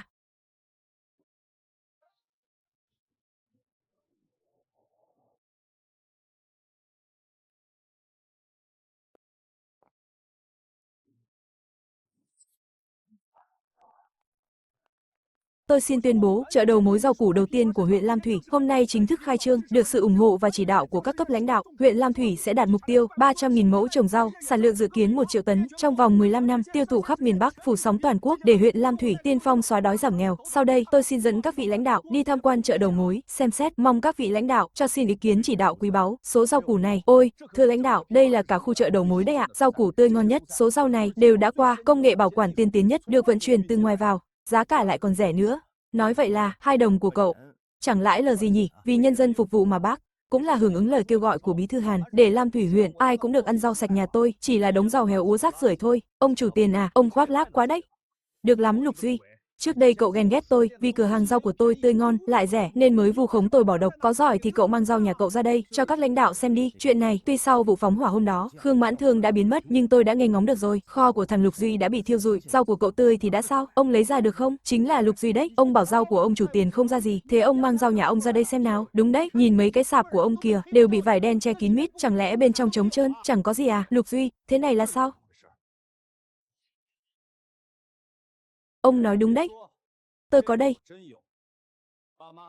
Dỡ vải đen ra, cho các lãnh đạo xem, rau tươi nhà tôi. Không thể nào, kho nhà ông chẳng phải đã bị, chết dở, lỡ lời rồi. Bị làm sao? À, ông chủ tiền, có phải ông định nói kho nhà tôi bị cháy rồi nên không lấy ra được rau tươi đúng không? Tôi đâu có nói thế. Thế à? Hả, sao có thể chứ? Kho của Lục Duy chẳng phải bị cháy hết rồi sao? Sao nó lại còn được nhiều rau tươi thế này? Nhiệt liệt chào mừng các đồng chí lãnh đạo đến thăm và chỉ đạo, ý tưởng này thật quá tuyệt, đúng đấy, mình phải chụp vài kiểu thôi, fan này nổi tiếng rồi. Bí thư Hàn, thưa các đồng chí lãnh đạo, tôi có lời thỉnh cầu này, chợ đầu mối rau củ hôm nay có thể khai trương thuận lợi, nhờ sự giúp đỡ của các đồng chí, hay là bí thư cùng các đồng chí đứng trước bà con đây, chụp chung tấm ảnh làm kỷ niệm để tuyên truyền cho bà con. Thằng danh này chắc là muốn nhân cơ hội này đánh bóng tên tuổi, làm quảng cáo đây mà, nhưng mà ý tưởng này quả thực rất hay, sáng kiến hay đấy, các đồng chí lãnh đạo xem. Không được chụp. Ông chủ tiền, sao lại không được chụp? Tâm thư gửi đến những người bạn thân thiết của Bình luận phim Channel. Chào mừng các bạn đến với Bình luận phim Channel, nơi chúng ta cùng nhau bước vào những câu chuyện đầy cảm xúc, xuyên qua không gian và thời gian, khám phá những thước phim trùng sinh, xuyên không, tình cảm và cả những triết lý sâu sắc về cuộc đời. Mỗi bộ phim là một chuyến hành trình, đưa ta đến với những ký ức hoài niệm, những khoảnh khắc nuối tiếc, để rồi từ đó ta trân trọng hơn hiện tại và hiểu rõ hơn giá trị của những điều bình dị quanh mình. Đó có thể là câu chuyện về một người quay trở lại quá khứ để sửa chữa sai lầm, hay một vị thần y xuống núi cứu giúp thế gian, hoặc những mối tình đầy trắc trở nhưng đậm chất nhân văn. Chúng tôi tin rằng điện ảnh không chỉ để giải trí mà còn là những bài học cuộc sống, là tấm gương phản chiếu tâm hồn, giúp mỗi người tìm thấy một phần bản thân trong từng câu chuyện. Và trên hành trình này, sự đồng hành của các bạn chính là động lực lớn nhất để chúng tôi tiếp tục sáng tạo và mang đến những nội dung chất lượng nhất. Cảm ơn tất cả những khán giả thân yêu đã luôn ủng hộ, lắng nghe và chia sẻ cùng Bình luận phim Channel. Hãy tiếp tục cùng chúng tôi khám phá những câu chuyện hay, để mỗi video không chỉ là những thước phim mà còn là những cảm xúc đáng trân quý trong cuộc đời. Trân trọng, Bình luận phim Channel.